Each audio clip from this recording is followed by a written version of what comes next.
Didn't we just kick this season off yesterday? Kickoff temperatures in the 90s with the seeds of the playoffs planted. Tonight, football fall temperatures usher in high school football's second season. And we're just where we were 1 year ago. The Rangers, winners of their last two, on the road in Austin to face the Lake Travis Cavaliers, who haven't dropped a game since August. However, we wiped the slates clean. It's a new season. It's the Cavaliers, it's the Rangers, and it's next. Good evening from my broadcast partner, Jeff Gandy. My name is Roland J. Reese. We're in for a big one tonight as we get the playoff season 2019 kicked off. Kick off the playoff season. This is the real season. What are you talking about? For these two football programs, Smithson Valley and Lake Travis, this is what these kids play for. This is what they've been building through the last 9 months. When you're in off season, when you're in summer camp, when you're in 2 days, you're actually thinking about November. And this is where it kicks off, Roland. Absolutely. And both teams, of course, no strangers to postseason, which is where we are tonight. Right. And we're going to look a little bit deeper at both teams and find out their strengths, maybe some areas that the other team can concentrate on to get an advantage. But up next, we've got an interview with head coach Larry Hill, head coach of the Smithson Valley Rangers. And we'll be back right after this on the Ranger Network. Tonight's broadcast is brought to you by Comal Independent School District, HEB, GVTC, Wick Productions, Ferris Orthodontics, Summerhill Dental, Smoky Moe's Barbecue, and Pizza Hut.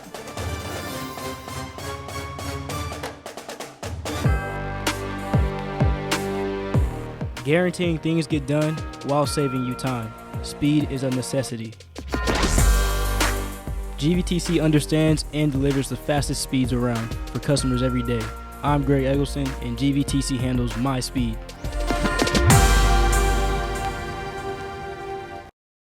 Matt, we are excited to hear what you have come up with for the new Sage Capital Bank jingle.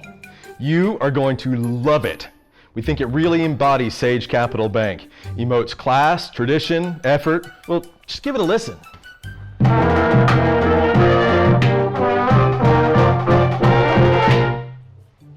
Man, that's really got spirit, but isn't that Awesome. That's the Smith. Best song ever. Well, yes, it is. Yes, nailed it. Guys, we have got ourselves a jingle. Let's do it again. Sage Capital Bank is proud to support the Smithson Valley Rangers, and you can bank on that.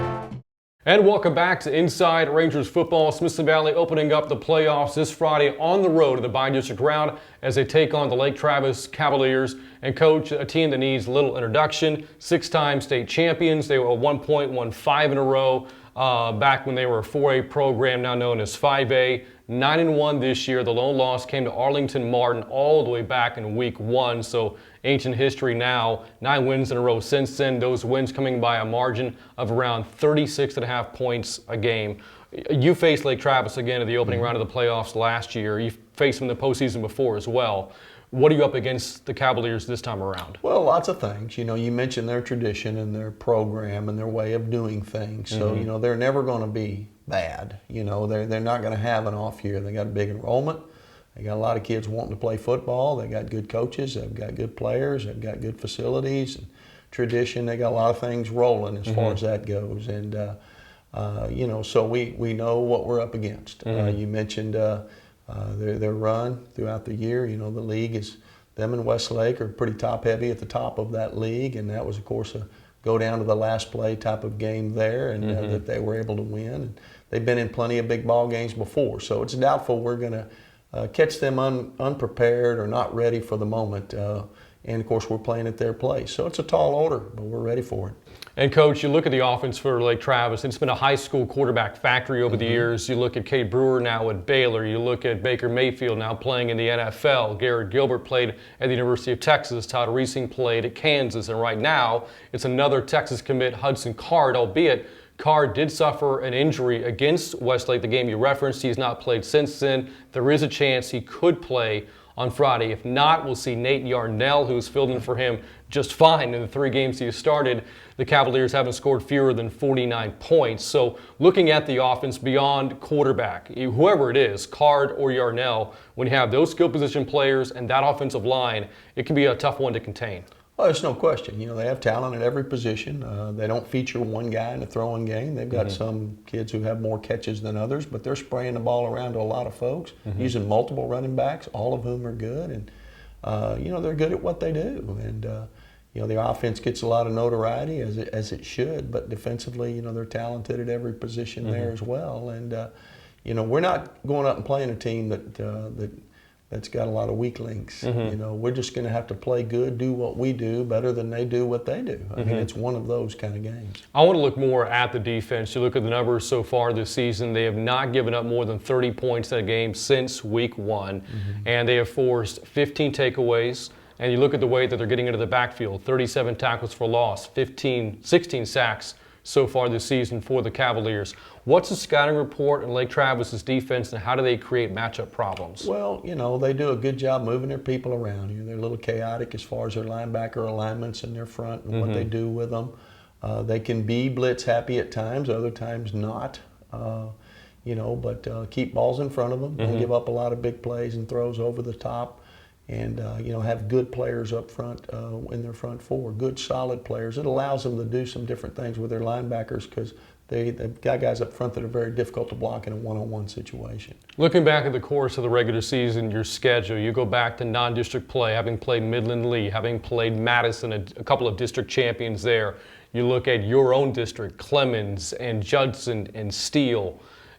How battle-tested are you for the playoffs, and how do games like that get you ready for an opponent like Lake Travis? Well, you certainly hope that they do. And those non-district games that you mentioned were scheduled for that reason. The district, I don't know if any of us in 26A would pick this district to put us all together like that. But the reality of it is you just rattle off about 5, maybe 6 opponents that, that are capable of deep playoff runs. And, won some of those, lost some of those, but all of those are valuable in the sense that you're in an environment that puts you under the gun. And there's no question we'll be under the gun this Friday, and, we hope to draw from that experience and make us, the game slow down just a little bit, as opposed to somebody maybe who's had a pretty soft run, maybe had a 10-0 year, never really been challenged, and then suddenly cold water's in your face, and what do you do? Right. And so we hope to draw from that this Friday night. You mentioned environments. Again, you're playing a true road game. The game is at Lake Travis on Friday. What does Friday's game come down to? Well, I think the usual things. I mean, there's more at stake when you're in the playoffs, obviously. But it still comes down to takeaways and turnover margin. Can you get some takeaways? Can you take care of the ball? It still comes down to making an impact play in the kicking game. It still comes down to not letting them have an explosive 70-yard one-play drive, and maybe getting 1 or 2, 3 of those on your own. And so when you cut through it all and just get it down to bare bones, it's really the same thing that was an impact in game 1 when you start the year. All right, Coach, best of luck on Friday. Thank you, Brant. There's no way that's pass interference. Look. He's making a play for the ball and there's not even any contact. That's not interference. I don't know, Coach. It is what it is. No way. Run that back again. Well, Coach, maybe it was a bad call, but it sure doesn't get any better than this. Well, actually it can.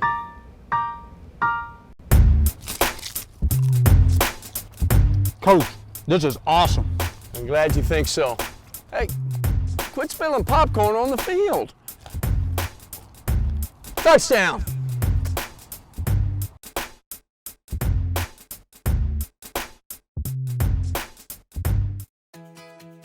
Mom Needs a Break Cleaning is the professional service you can trust. Thorough, careful, and affordable.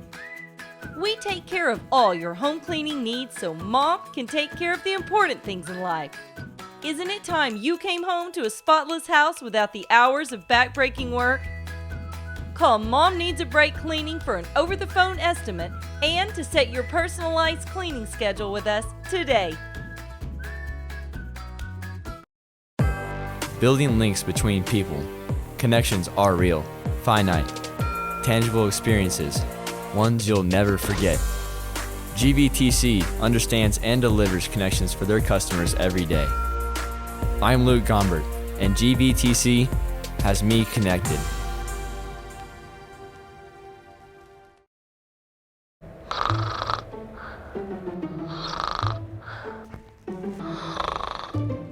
Shin! That's gonna leave a mark. Dr. Bayless and Snoring Solutions can help you get a good night's sleep without the use of CPAP machines or surgery. Visit Snore Solutions today. And good evening. I'd like to welcome you back to Lake Travis High School right here on the beautiful, beautiful facilities here. Football at Lake Travis High. Along with my partner in crime, Jeff Gandy, my name is Roland J. Reese. It is the second. You've been here before. Now let me ask you, what is the difference? What are some of the different emotions that are going through a player, say, versus a district game? Well, it's night and day, actually, because this is what you work for. I mean, I alluded to earlier that you really work in the off season for a night like tonight. Plus, it's really you do or die. You either win, you go on, or you lose, you go home, you pack up your equipment. So it's that extra emphasis of the intensity, and you're playing against a good team where they wouldn't be here in the playoffs. But honestly, when you take a look at these two programs, Roland, the history and the tradition behind them, I mean, they always go to the playoffs. The Rangers are on a 10 year straight, a decade. Every year they've been going to the playoffs. So this is nothing new for these two programs. So you'd expect them to meet here tonight and lock horns. Well, we just had the coin toss down at the 50-yard line. Smithson Valley won the toss.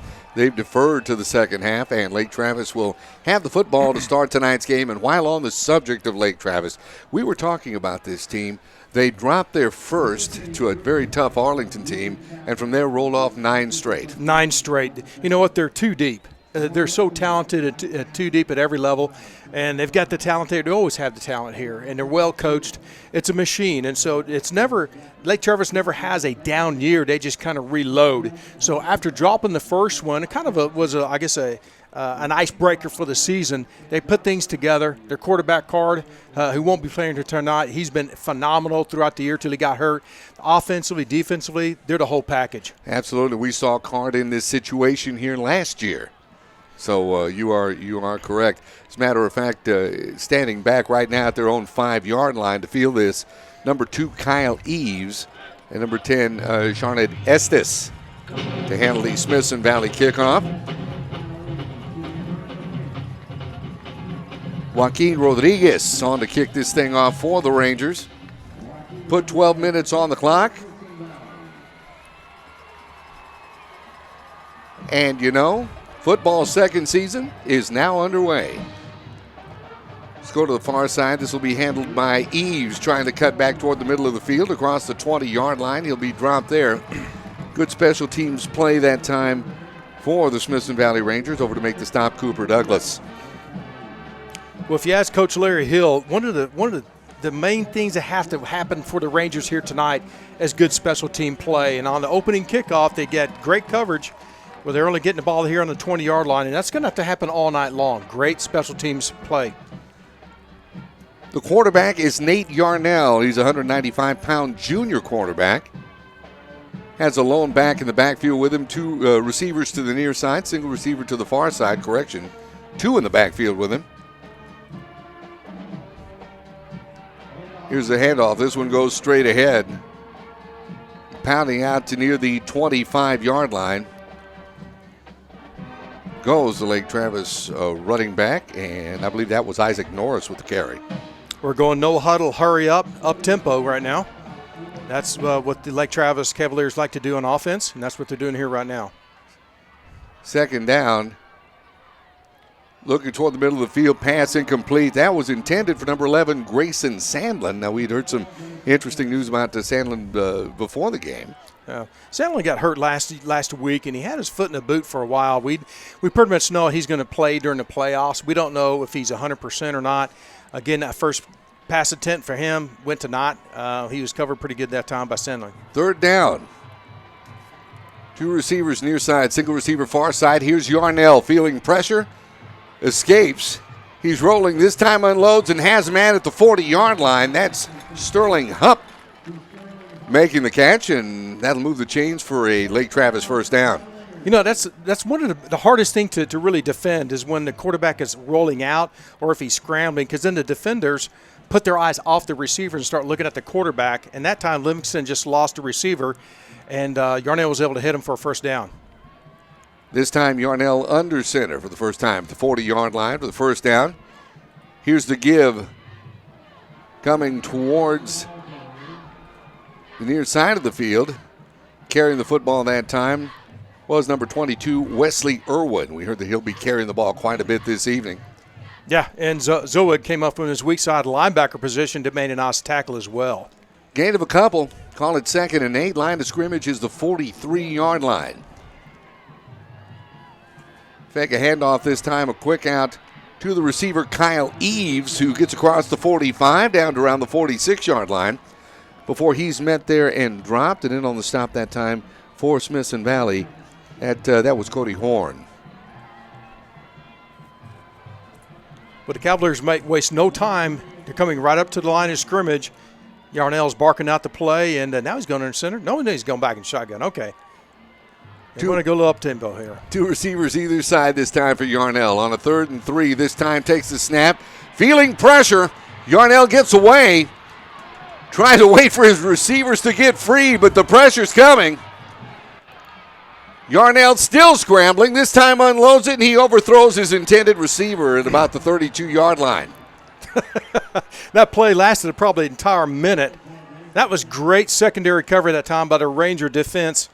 That really Yarnell had nowhere to go, and as he kept scrambling, it was a great job by the defenders. They just kept on, they lashed on to their men. He was looking for Sandlin to get open. We were mentioning before the game, Sandlin probably Yarnell's favorite target. On to pump this thing away is Hayes McCannon, as he gets his right foot into this one. Oh, that's a little risky. Mason Livingston that time on the punt return. He gets his hands on it. We'll see the Smithson Valley offense for the first time this evening. Well, not a bad job that time by the Ranger defense. It wasn't 3 and out, but it was 5 and out, 6 and out, excuse me. And now the Ranger offense is back on the field at the 28-yard line. Good job by the defense.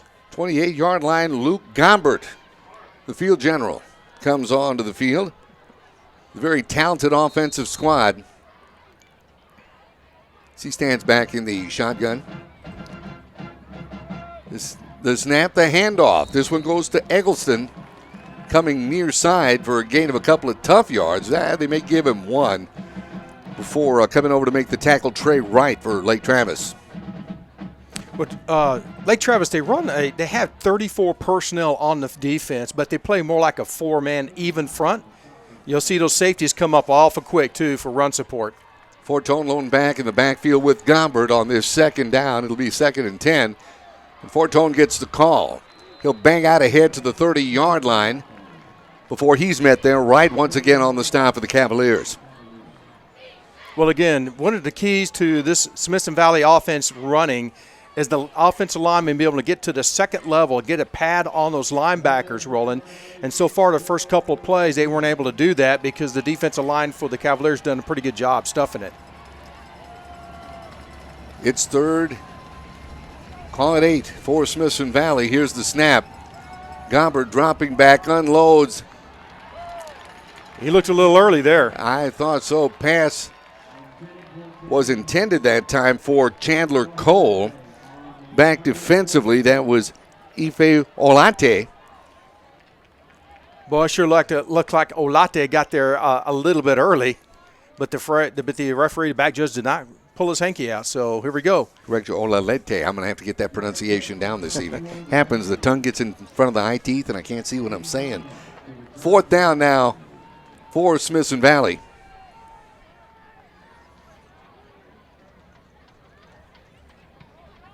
Here's the punt.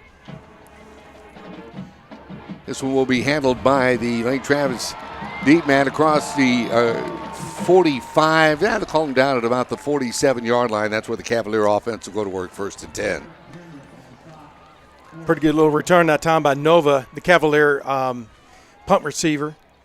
And again, it's going to be critical for the Rangers special teams to really rise up and have some kind of play here tonight to really turn this ball game around. Lake Travis is going to have this is good field position. It's their own 49-yard line as they'll start this 1st and 10. Just underway, second offensive possession of the evening for the Cavaliers. Here's Yarnell. Play action, dropping back, looking for his receiver. Just in and out of the hands of his intended receiver. That was Kyle Eves at the Smithson Valley 30. Good defensive coverage that time by Mason Livingston. Yeah, that's that sweet spot in cover 2 behind the corner and to the side of the safety. And Yarnell was waiting for Eves to make his break on a corner route.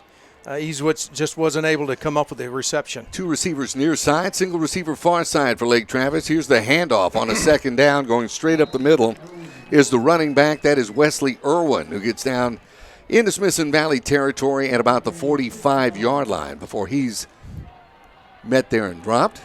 And it'll be a 3rd and 4 for the Cavaliers. Trips near side, single receiver to the far side for quarterback Nate Yarnell. Looks like he's changing things up perhaps. Sending a man in motion near side. Here's the pass. This one caught across the 40 and the 39-yard line. Is the receiver, that is Sterling Hupp. We're going up tempo now. They got a 1st down. Yarnell wants to get his offense there up and on line of scrimmage, try to get something on the board quick. He'll mark this at the 38. Here's Yarnell. Here's the handoff. Straight up the middle. Ball on the ground. Rangers are saying they have it. And that is the case, the indication.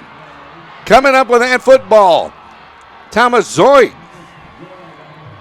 Zoe came up with the fumble recovery, but somebody, the safety, I couldn't tell who it was, really laid the leather and popped the football out. I tell you, that was a great defensive play there. That's that first opportunity that the Rangers have here tonight with a turnover. That was a hard run by Irvin, but it seemed like when he did get popped, yes, the ball came loose, and Zoink was just right there at the right place, right time.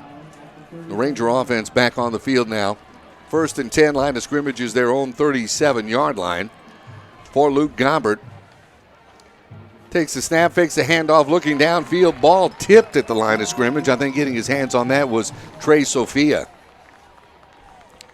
And also number 4, the outside linebacker, Derek Johnson, came in and pretty much got a tip on the football.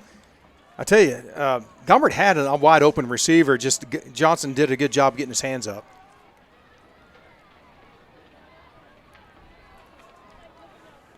So the Rangers break huddle. They'll send a single receiver to either side, 2 backs in the backfield for Gombert on this 2nd down. Here's Gombert, takes a snap, looks downfield, unloads, just under through his intended receiver.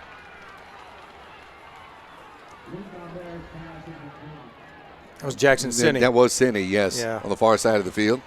Sinney did a nice job of getting separation from the corner. He was man up, one-on-one on the outside, and Gombert just underthrew him. That would have been a big play right there. Big 3rd down here for the Rangers. Absolutely, as they send 2 receivers out to the far side. Single receiver, that's Freeland. Lined up tight to the near side. Here's Gombert dropping back, looking downfield, unloads. Pass intended for Cole, but he threw that into double coverage. Incomplete, and the Rangers will have to punt.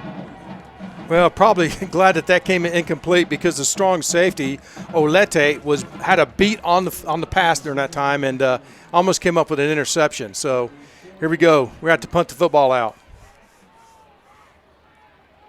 Adam Nava waits back at calling about his 32-yard line. He's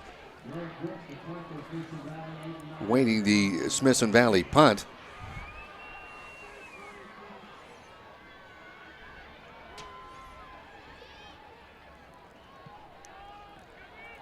Gets his foot into it. Nava just says stay away from it. The ball will sail out of bounds. It's a fine job punting that time by Brooks for the Rangers. And the Cavaliers will take over once again, 1st and 10.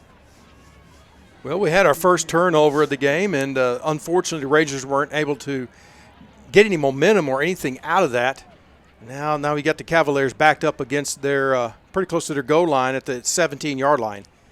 This is a good opportunity now for the Ranger defense to really rise up, get a 3 and out, flip the field, and get their offense back on the field in favorable field position. 2 receivers near side now. A man goes in motion. That is Hupp.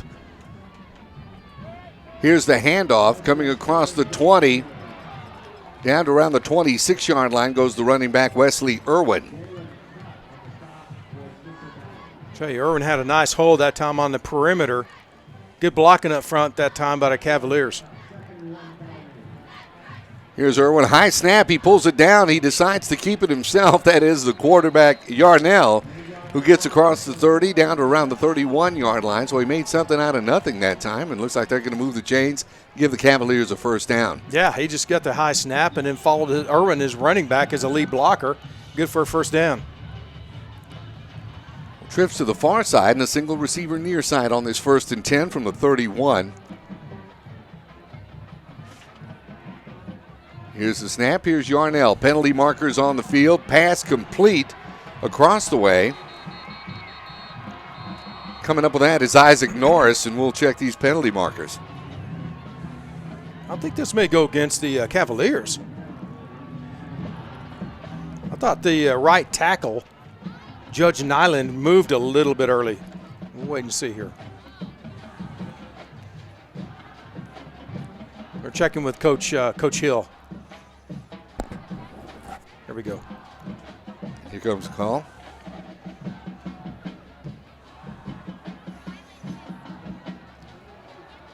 Illegal motion. Illegal motion. Okay. So that will back up Lake Travis. Lost it down too, isn't it? Yeah. No. Okay. They're calling it 1st and 15. Jarnell heads back into the shotgun formation.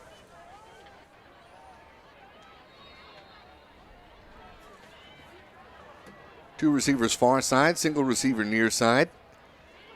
He hands off this time, trying to find the outside corners, running back Weston Stevens. Nothing doing there. Good pursuit that time from the Ranger defense. That was played beautifully by the Ranger defense, stringing Stevens out to the sideline. Stevens had nowhere to go. In fact, he lost a couple yards on it. Great job by the defense. Cody Horn in on the stop that time for Smithson Valley. 5:39 left to go in the first period. We're scoreless. Two receivers either side this time for quarterback Yarnell, who takes the snap, dropping back, trying to look downfield, and he'll be wrapped up and sacked. Big play on the field that time, and coming over to make the sack on him was Trey Wichter. Witcher, this is part of what you have to do in a 3-man pass rush, get a big push up the middle, and that's what Witcher did. And he was able to get off the center block and make the sack for on the quarterback Yarnell. Great play. Big 3rd down and long here. That's 3rd and 15 this time for Lake Travis. There's a handoff going straight ahead, nothing doing there. As a matter of fact, that Ranger defense swarming. Cody Horn, among others, making the stop that time. Witcher again in on the stop for Smithson Valley, and that'll bring up a 4th down. Yeah, you had a whole middle 7, I think, of the Ranger defense on that tackle. Great defensive series now for Smithson Valley. Going to get the football back in really good, favorable position. This is McCannon on to punt this thing away. Mason Livingston waits back at his, call it 41-yard line. Here's the punt. Livingston calls for a fair catch, and the Rangers will go to work 1st and 10 at their own 39-yard line, or they'll actually mark it at the 40. Good field position. Nice generous mark that time by the striped shirts down there. 4:18 left to go in the first quarter. We're scoreless, and the Rangers back on offense.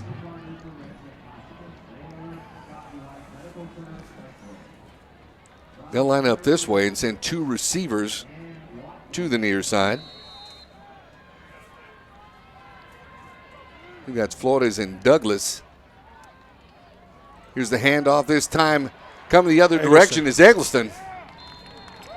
He'll be run out of bounds. Penalty markers flying. This may be a little extra activity. Yeah, he was way out of bounds, and he got tackled probably 5-6 yards out of bounds rolling. That's going to be tack on another 15 yards, automatic 1st down. You know, That is- Eggleston is such a threat. So either you use him as a decoy or you have to give him the football. And, of course, Coach Hill would rather give him the football because there's so much he can do with it. So, he's going to have 2 or 3 Cavalier defenders always eyeballing him. 123 carries, over 1,200 yards on the season running the football, and 13 touchdowns. Yeah, he's averaging, 10 yards per rush? It's outstanding. Definitely an offensive threat. Single receiver either side this time for Gombert on a 1st and 10 from the 46-yard line. Gombert, the handoff. Once again, we're talking Eggleston. There he is. He takes the ball and bangs it out. Correction at Fortone as Sophia makes the stop for Lake Travis. Well, it looks like Lake Travis is trying to do a little bit something different on defense. Came with a corner blitz, and that left one of the linemen have to chafe off and take that corner blitz, and it left the linebacker, Sophia, wide open to make the tackle. Eggleston and Douglas come flanked out to the near side on this 2nd and 9 from the Lake Travis 45. Fake the handoff. Here's Gombert looking downfield. Has a man at the 30, run out of bounds at about the 28-yard line. And that is Eric Tietzman. That's that sweet spot I was talking about earlier in cover 2 between the safety and the cornerback. That time Gombert waited until Tietzman made his break, made a nice pass, good for a first down. That was well executed. Absolutely. Tietzman, one of the favorite receivers, averaging about 13, just over 13 yards a catch. It's 1st and 10, line of scrimmage is the Lake Travis 28. Here's Gombert. Here's the handoff. Here's Fortone banging his way across the 25 down to around the 23-yard line. Before he's met there, Sophia over, among others, on the stop for Lake Travis. Well, we knew Lake Travis was going to blitz, and that time both Mike linebackers came on a blitz. But Fortone was able to get by the first wave, and he was able to pick up 5 yards. Now it's 2nd and 5. Good job. Douglas and Eggleston out to the near side. 2nd down, call it about 4. Changing the play right here. Gombert looking to the sidelines to get instructions. And there it is. Here's the play. The handoff goes straight ahead. I believe that's Hoskins in on the carry. Looked like, again, Lake Travis was going to come on a corner blitz from the wide side. So they changed the call, and they gave it to Hoskins up the middle. A couple, 2, 3 tough yards running there. The line of scrimmage is going to be about the 21-yard line on this 3rd down. Single receiver either side this time for quarterback Gombert. Here's the snap. Here's the give. Here's Fortone. Dragging defenders with him down to near the 10-yard line. That's going to be a big Smithson Valley first down. When in doubt, give it to Fortone. Right off tackle. Great blocking by Taylor Brooks, Massagemba, and Devin Smith, if I can say his name right. Sorry about that. They did a nice job blocking on the left side. Absolutely, and that's a lot of power for that young man. Fortone, we talk about him, 178 carries for just about 860 yards, 10 touchdowns on the 2019 campaign for Jacob Fortone. Well, I guess bad news for Smithson Valley. For the Cavaliers, number 34, their outside linebacker, Sophia, is now limping off the field. So we'll keep an eye on that. And you were saying the thing about the Cavaliers is they just reload. They do. But that still would be a big, big loss for them, as Sophia is one of their leaders on the defensive side of the football. 1st and goal. Here we go. Here's Gombert taking the snap.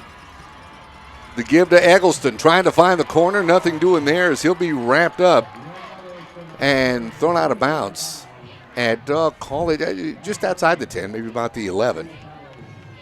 Well, don't you sense when Eggleston's in the backfield, you know that he's going to get the football. All eyes are on him. Absolutely. He tried to sweep right, but 49, the linebacker for the Cavaliers, did a nice job.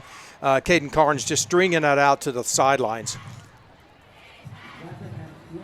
They're going to say he lost a couple, so it'll be 2nd and 12 now. Line of scrimmage is the 13-yard line for Smithson Valley. Got 2 receivers far side, single receiver, that's Douglas near side. Here's the handoff. Here's Fortone once again, trying to bang out to near the 10-yard line. He'll get a couple of tough yards. Getting up off the bottom of that pile is Derek Johnson. Roland, I think Smithson Valley, Lake Travis brought everybody from the corner in the middle that time. There were 9 people in the box, and that's just too many defenders for blockers. There wasn't a whole lot there for Tone. Well, he got 2 back. It'll be 3rd and 10 as Douglas and Eggleston come flanked out to the near side. Single receiver to the far side on this 3rd down for Tone in the backfield with quarterback Gombert. Gombert looks, trying to find something in the corner. Nothing doing there as the pass was intended for Tietzman. Good coverage by the Lake Travis secondary. That'll bring up a 4th down. Well, I think Luke was trying to get that back corner, but Tietzman wasn't there in the right spot. Would have been good for 6 points, but just a little overthrown. Here comes a field goal of about 18, call it 28 yards. Who's on to try this is Joaquin Rodriguez. Here's the snap, the hold, the kick is up. And it's good. 1:07 left to go in the first quarter, and we've got a score on the scoreboard. Smithson Valley 3, Lake Travis nothing. We'll be back with more in just a moment. This is Smithson Valley Football on the Rangers Network. Tonight's broadcast is brought to you by Comal Independent School District, HEB, GVTC, Wick Productions, Ferris Orthodontics, Summerhill Dental, Smoky Moe's Barbecue, and Pizza Hut.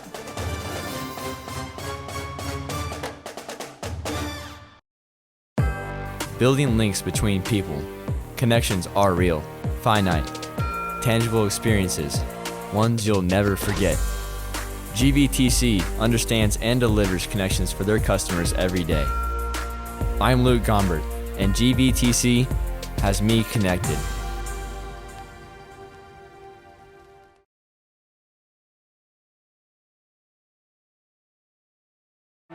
Back with you at Lake Travis Stadium here on the campus of Lake Travis High School. 1:07 left to go in the first quarter. 28-yard field goal by Joaquin Rodriguez put the Smithson Valley Rangers on the board. They're ahead 3-0. Rodriguez gets his right foot into this one to kick it away, and the kickoff is handled by Eves. Across the 20, 25, down to about the 31-yard line. Once again, Douglas over with a good special team stop for Smithson Valley. Well, just credit the defense with a huge defensive stand last series. Let's see what they can do now as we end the last, minute of the first quarter. Line of scrimmage is the Lake Travis 31-yard line. They'll send Sandlin flanked to the far side, 2 receivers to the near side for quarterback Yarnell on this 1st and 10. Yarnell dropping back, looking downfield. Pass picked off, in and out of the hands. Oh, my goodness, of the defensive back that time. That is Justin Nutt for Smithson Valley. Jalen Nutt, correction. He had that. Boy, he sure did have it. He went up high for the ball, had both hands on the football, just couldn't cradle it when he came down and hit the ground. That was would have been a huge interception. Good in and out position that time between Nutt, the quarterback, and the safety Livingston on the receiver. This time trips to the near side, single receiver far side on this 2nd and 10. This time a quick out to the wide receiver. That is Sterling Hupp, who hauls that in across the 35 down to around the 36-yard line. Is over to make the stop, Jacob Perez for Smithson Valley. They'll mark this at the 37. It'll be 3rd down. Call it 3rd and 4. 2 receivers far side, single receiver near side for Yarnell. Takes the snap, drops back, quick over the middle. They'll have enough of the 1st down that time as he found his intended receiver, Hupp, once again. Nutt back defensively for Smithson Valley. Pretty good looking play that time. They clear out and let Nutt just come underneath and stop right there at about 5 yards deep for 1st down. Here's the snap. This time a quick out. This is I believe Eves, who hauled that in down to around midfield, and that ought to bring us to the end of the first quarter, and it does. Our score at the end of 1, Smithson Valley 3, Lake Travis nothing. We'll be back with second quarter action in just a moment. You're enjoying Smithson Valley football on the Rangers Network. Oh, man, here's a broken play. I don't think any of these guys are north to south runners. I mean, look at this one here. Just bounced outside with no blockers ahead of him. But you know, you can always call a Hail Mary, and the guy that you want as your QB is Dr. Ferris. I mean, you give Dr. Ferris the ball, and boom, good things happen. Yep, that's Ferris Orthodontics again with that really nice new smile.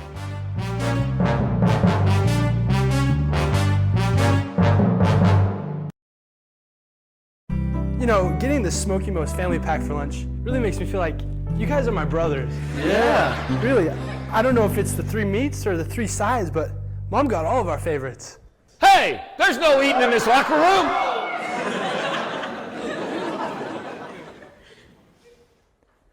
Smoky Mo's family pack makes us family, which makes me Super Dad.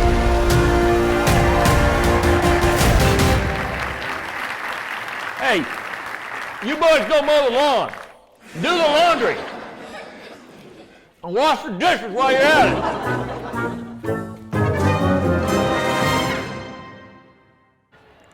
Jeff Gandy, yours truly, Roland J. Reese, back at Lake Travis High School, where the Smithson Valley Rangers have a 3-0 lead over the Lake Travis Cavaliers. It's a 1st and 10. Line of scrimmage is the 46-yard line of Smithson Valley, and I believe we have a timeout on the field. We do have a timeout. Yes, indeed. Lake Travis has called one. I think they were trying to figure out, okay, what are they going to do here on first down? And, you know, right before the end of the first quarter, Roland, I sensed that the Lake Travis offense really had kind of some momentum going. They were going up-tempo. They were moving the football a little bit. They were throwing wide right, wide left, and running up the middle. A lot of things happening, trying to mix and see what's going to happen. So this was probably a calculated timeout. Jeff, one thing I wanted to ask you. We were talking before the game. You were saying one of the things that Lake Travis was doing that led to so much of their success was getting out, putting big points on the board early. Yep. Not the case this evening. No, it's not. As a matter of fact, when you look at the district play from 25-6A, from which Lake Travis is in, they've been able to jump out ahead quick. They've been maybe 14, 21 points first quarter. This is the first time that I think they've really trailed since maybe week 1 against the Arlington team. And so this is a little bit different position that Lake Travis finds himself in, 3-0 after the end of first quarter. So both teams back on the field now. It'll be a 1st and 10. Line of scrimmage is the 46-yard line, that being the Smithson Valley 46.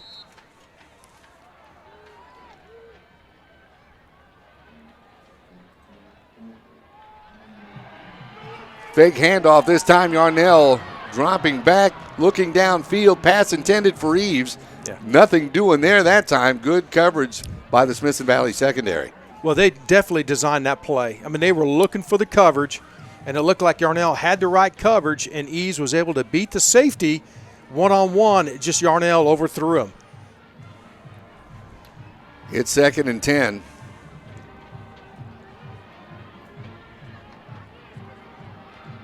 Here's the handoff. Correction. This one, the keeper by Yarnell, as he gets out across the 45 to down around the 42-yard line before he's met there. Malachi Lane with the stop that time for the Rangers. That's a critical 3rd down and 5 right here for Lake Travis. After going for all of it on the first down and then only getting 4 or 5 yards on the second down, this is a big key 3rd down now for the defense. 2 receivers either side for Yarnell, who takes a snap, dropping back. He feels pressure. He'll take off with it. He'll pick up the first down and slide down at about the 32-yard line before Zoid comes over to put the tag on him. And the Cavaliers will have the football 1st and 10. Well, we got Trey Moore now down on the field. So let's hold the horses here for a minute. That'd be a huge blow to the defensive line if Trey Moore was not able to continue tonight. Absolutely. It's not maybe just got the wind knocked out of him. One of the anchors of that Ranger defense, and you're right. We certainly hope it is nothing serious. We do have a couple score updates we can give to our audience. Out of 26-6A, we have the Judson Rockets 14, Hayes Rebels 0, and that's the beginning of the second quarter. We also have an update from Bowie Bulldogs 10, Clemens Buffalo 7 at the end of the first quarter. And 0-0 between Steele and Westlake. No, excuse me, take that back. Westlake 6, Steele 0 in the first quarter.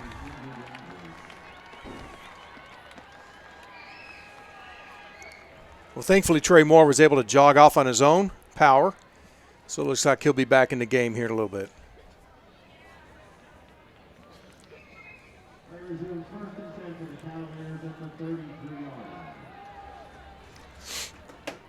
Okay, so we're back. Live action, 1st and 10 from the 33. 3 receivers to the far side. Single receiver to the near side for Yarnell. Here's the snap. Here's the give straight ahead. Oh, nothing doing there. Good defensive pursuit to put the stop on Weston Stevens. Over to make the stop, Malachi Lane. Yeah, Lane shot through the gap and was able to get Reeves in the backfield. Great job that time getting penetration, making a tackle. 3 receivers far side, single receiver near side on this 2nd and 9 for Lake Travis. Yarnell dropping back. He airs it out, looking for Sandlin, just in and out of his, out of his hands, but good defensive coverage that time by Jalen Nutt. Well, Sandlin's Lake Travis' #1 receiver, particularly when he get towards the goal line. He's 6'4". He has 10 touchdowns already, receiving touchdowns already. He's 6'4", 200 pounds. But I'll tell you what, I'd put him against Jalen Nutt anytime. Nutt had a good job keeping inside out, was able to knock the ball out at the last moment. This time 3rd and 9 for Lake Travis. Yarnell looking over the defense, maybe changing something up this time. He takes the snap, once again dropping back, looking to air this out. He'll keep it, but he'll be wrapped up and sacked. Garrett Brooks, good defensive pursuit that time by Smithson Valley. That's huge because there's only 3 defensive men coming after him. Garrett Brooks was able to slip off his block, make the sack on Yarnell for no gain. And they're going for it on 4th and 10.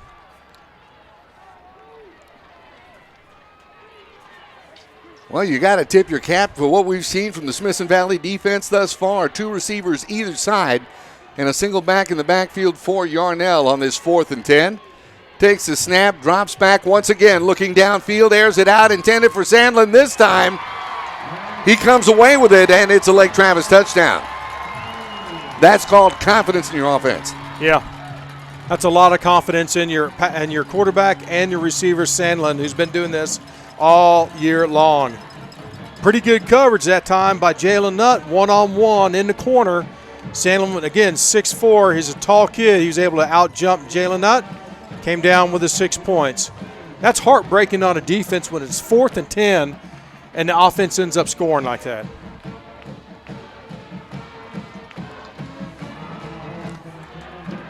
On to try the extra point. This is McCannon. Snap is down, kick is up. And with 9:49 left to go before halftime, our score now, Lake Travis 7, Smithson Valley 3. Back with more in a moment. This is Smithson Valley football on the Ranger Network. Summerhill Dental, how may I help you? Let me get someone who can help you.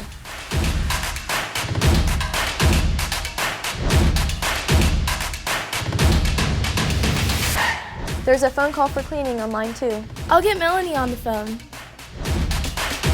Line 2 for you. Thank you. Hi, this is Melanie. Yes, we do deep cleanings and mouth guards. Of course we do implants. We actually make them here in-house. I can get Dr. Bayless to talk to you about it. Don't forget Control. Your ability to choose. Control gives you power to fulfill your needs and wants as you see fit. GVTC understands and delivers control for their customers every day. I'm Trey Bellew-Witcher, and GVTC gives me control.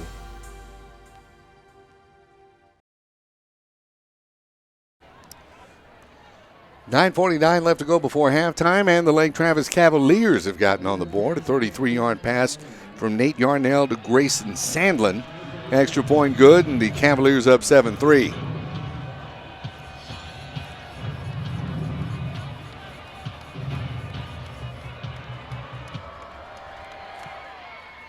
On to kick this off is McCannon, and in on the return across the 30.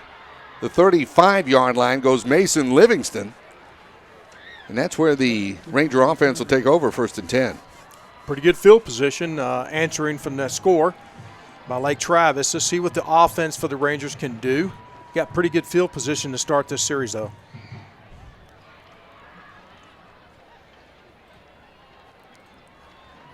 They'll spot this at the Smithson Valley 35 on this 1st and 10. 2 receivers come out to the near side and lone back in the backfield this time for quarterback Luke Gombert.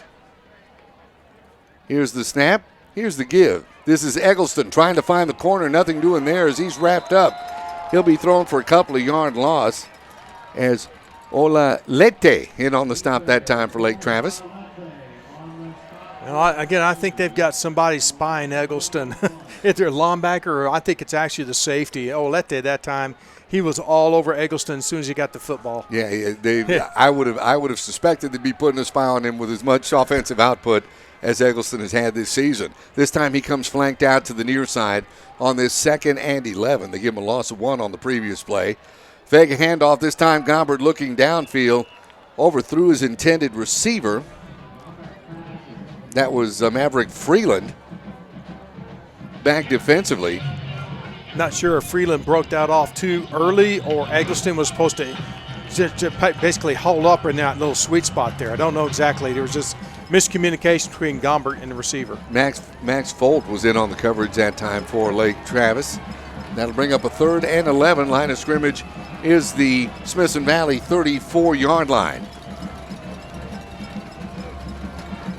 Gombert takes the snap, fakes a handoff, looking downfield once again. This one intended for Freeland.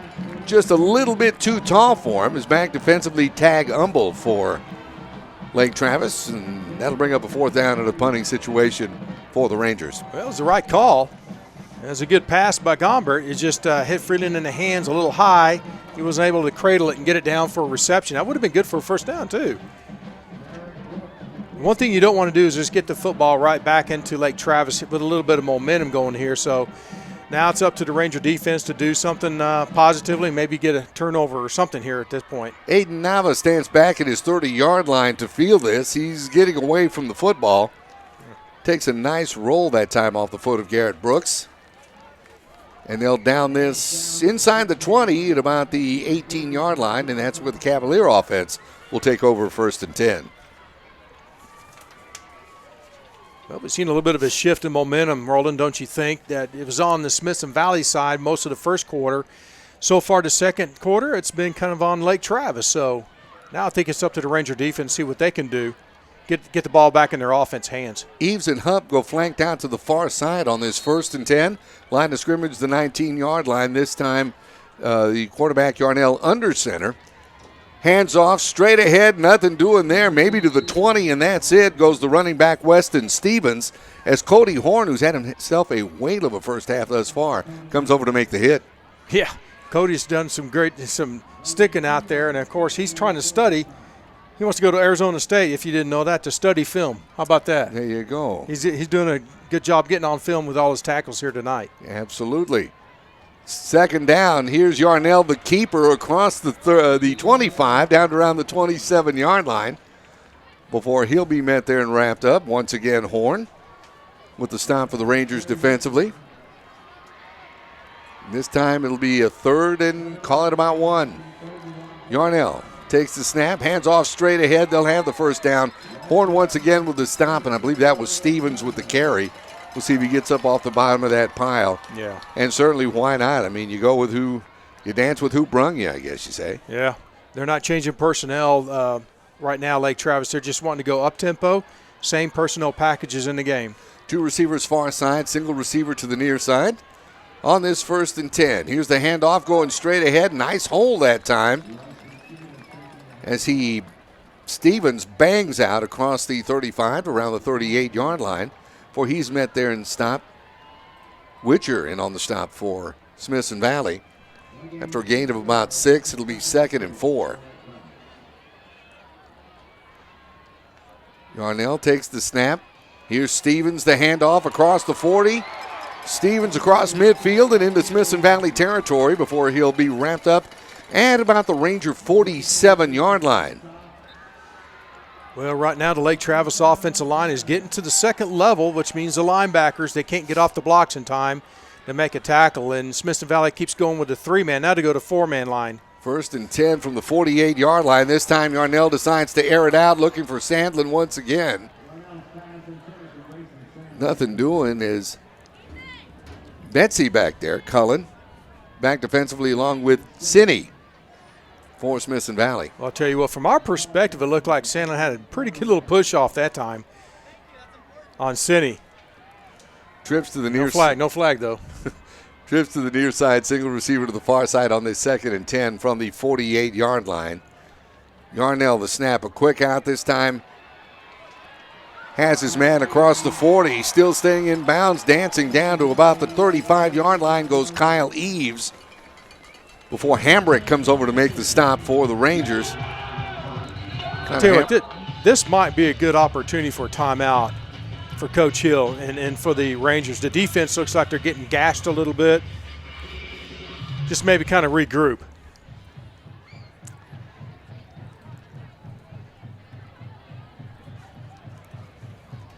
And I guess there's been a timeout for the injury timeout. It's Hambrick down there. We're seeing Hambrick down there attended to. Yeah, right now Lake Travis is really, their offense is gelling. They got some momentum. They kind of got that groove, that mojo going, and they're really coming after the Ranger defense. So before it just starts snowballing, nice little break, timeout, and kind of cool your jets a little bit. Think about it, maybe make adjustment here and there. Time for that defense just to kind of get their breath.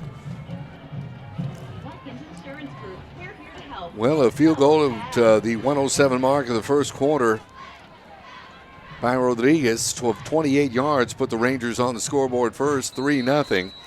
Then a 33-yard pass on a 4th and 10 from Yarnell to Sandlin. That back at 9:49 of the second quarter. Gave Lake Travis the 7-3 lead. Here's Yarnell. Here's the handoff across the 35 down to around the 32-yard line. Goes the running back. Once again, that is Weston Stevens. For he's met there and dropped.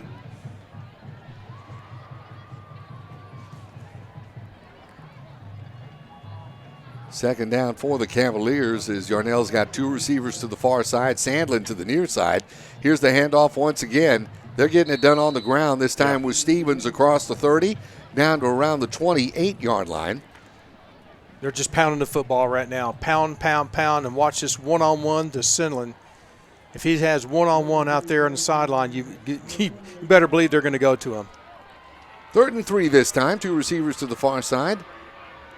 Here's Yarnell, this time rolling far side, and has a man at the 25 down to near the 20-yard line. Goes his receiver, and that is Isaac Norris. Norris is the designated fullback, and he just slipped out into the flat. Linebacker was not able to get out there in time. From the 19, 1st and 10. Here's the handoff. This once again, Stevens trying to find the corner. That time, good defensive stop. He's coming over to put the hit is Blake Bowman.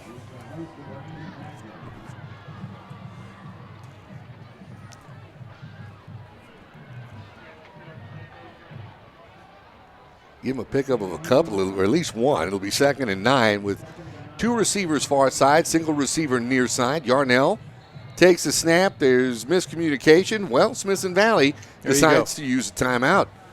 As you were saying, well-placed timeout. 5:03 left to go before halftime. Our score, Lake Travis 7, Smithson Valley 3. Back with more in a moment. This is Smithson Valley football on the Rangers Network. Community is really important too. Hey, Dad. Yeah. Tell them about the hygienists. They are super gentle and really nice. I will do that. Let's do that again. Community is a really important part from the Dad, did you tell all the kids about the awesome prize box? I have not, but I will. Okay. Seriously, are we getting billed by the hour here? Here at Summerhill Dental, we not only are really good at implants, we have gentle hygienists and awesome prize boxes. We also love our community. We are your Smithson Valley dentists. Go Rangers.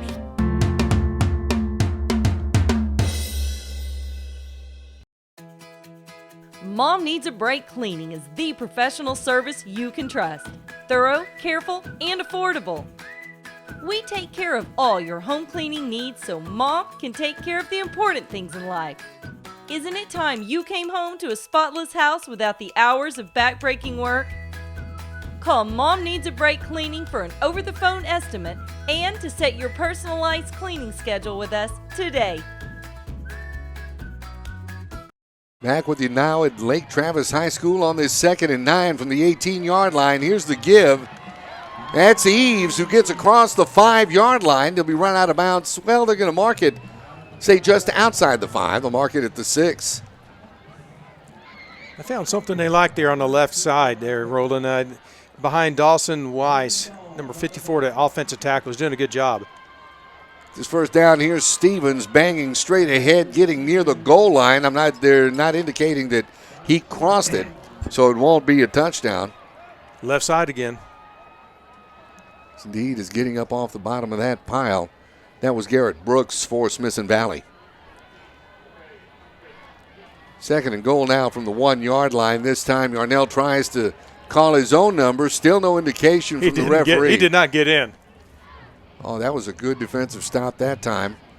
Good forward surge is coming over Thomas Zoig to put a hit on the quarterback, Nate Yarnell. Yarnell ended up going horizontal as soon as he got the ball in his hands from the center. That was a great defensive surge that time. Really good. 3rd and goal now for Lake Travis. Line of scrimmage is the Smithson Valley 1. Yarnell takes the snap, tries to keep it once again. This time still no indication. Now that time it is. They say Yarnell crossed, and it is a touchdown. Well, it wasn't easy for him, which is good. But I'll tell you what, Lake Travis just took the football, went down the field at will, and just kind of started pounding the football. They found a rhythm, I think, that they believe can be successful against this Ranger defense. Unfortunately, now 7 points or 6 points back in the end zone for the Cavaliers. Hayes McCannon on to try the extra point for Lake Travis. Snap is down. McCannon gets his right foot into it. And with 3:52 left to go before halftime, our new score, Lake Travis 14, Smithson Valley 3. Back with more in a moment. This is Smithson Valley football on the Rangers Network. Tonight's broadcast is brought to you by Comal Independent School District, HEB, GVTC, Wick Productions, Ferris Orthodontics, Summerhill Dental, Smoky Moe's Barbecue, and Pizza Hut.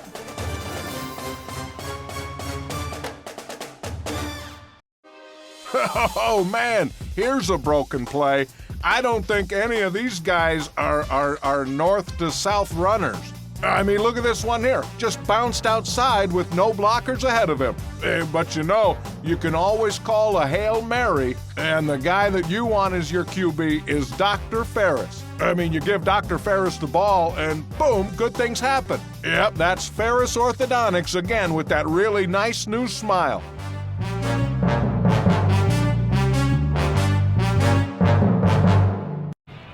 Back with you now, 3:52 before halftime here at Lake Travis High School. Cavaliers on the scoreboard once again. Yarnell 1-yard touchdown run, the extra point good. Cavaliers on top 14-3. And here's the kickoff. This one handled on the far side of the field.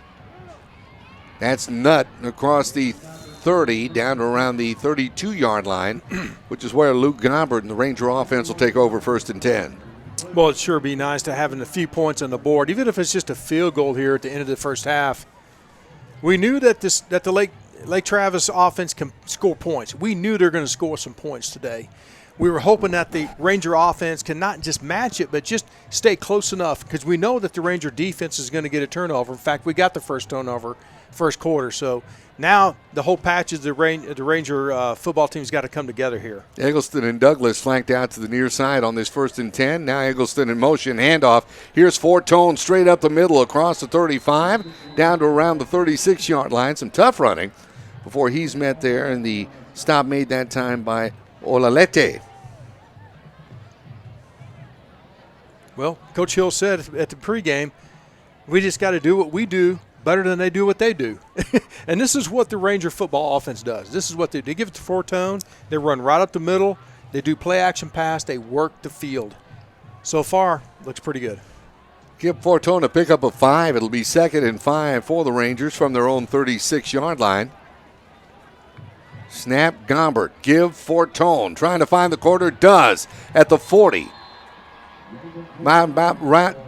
Brought down around the 43-yard line. That'll move the chains and give the Rangers a first down. Well, you love to see your offensive lineman downfield blocking on those safeties. Nathan Matsagemba did a nice job. He was going all the way downfield, laying a block on the strong safety that time. Good job. Love to see that from offensive linemen. From the 43, Smithson Valley 43, that is. 1st and 10 Rangers. Single receiver either side. This time Gombert takes the snap. Fakes to Eggleston, rolling out, looking downfield, unloads, looking in the direction of Eggleston.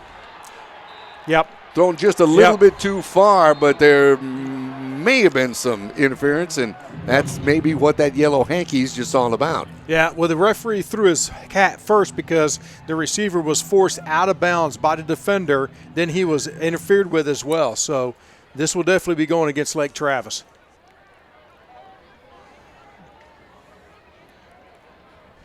Great call that time to get Eggleston out in the open. And, of course, we're talking about his rushing prowess. He's done quite a good job catching the football as well. 21 receptions. He's averaging about 20, just a little over 20 yards a catch, 21 catches for 426 yards, and 3 TDs on the season. For one, Greg Eggleston. Well, here we go. First down in Lake Travis territory. At 44-yard line. This is how you do it. 2:35 left on the clock. Plenty of time. 2 receivers out here to the near side. That's Eggleston and Douglas on this first down. Here's the snap. Here's Gombert. Here's the give. Correction, that is Eggleston in the backfield. He's breaking tackles out across the 40. Gets run out of bounds at about the 38-yard line. Fine run for Greg that time.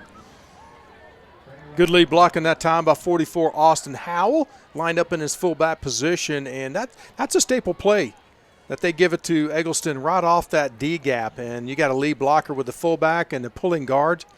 Good looking play. Pick up a 5 that time for Eggleston. This time he does come flanked out to the near side along with Douglas on this 2nd and 5.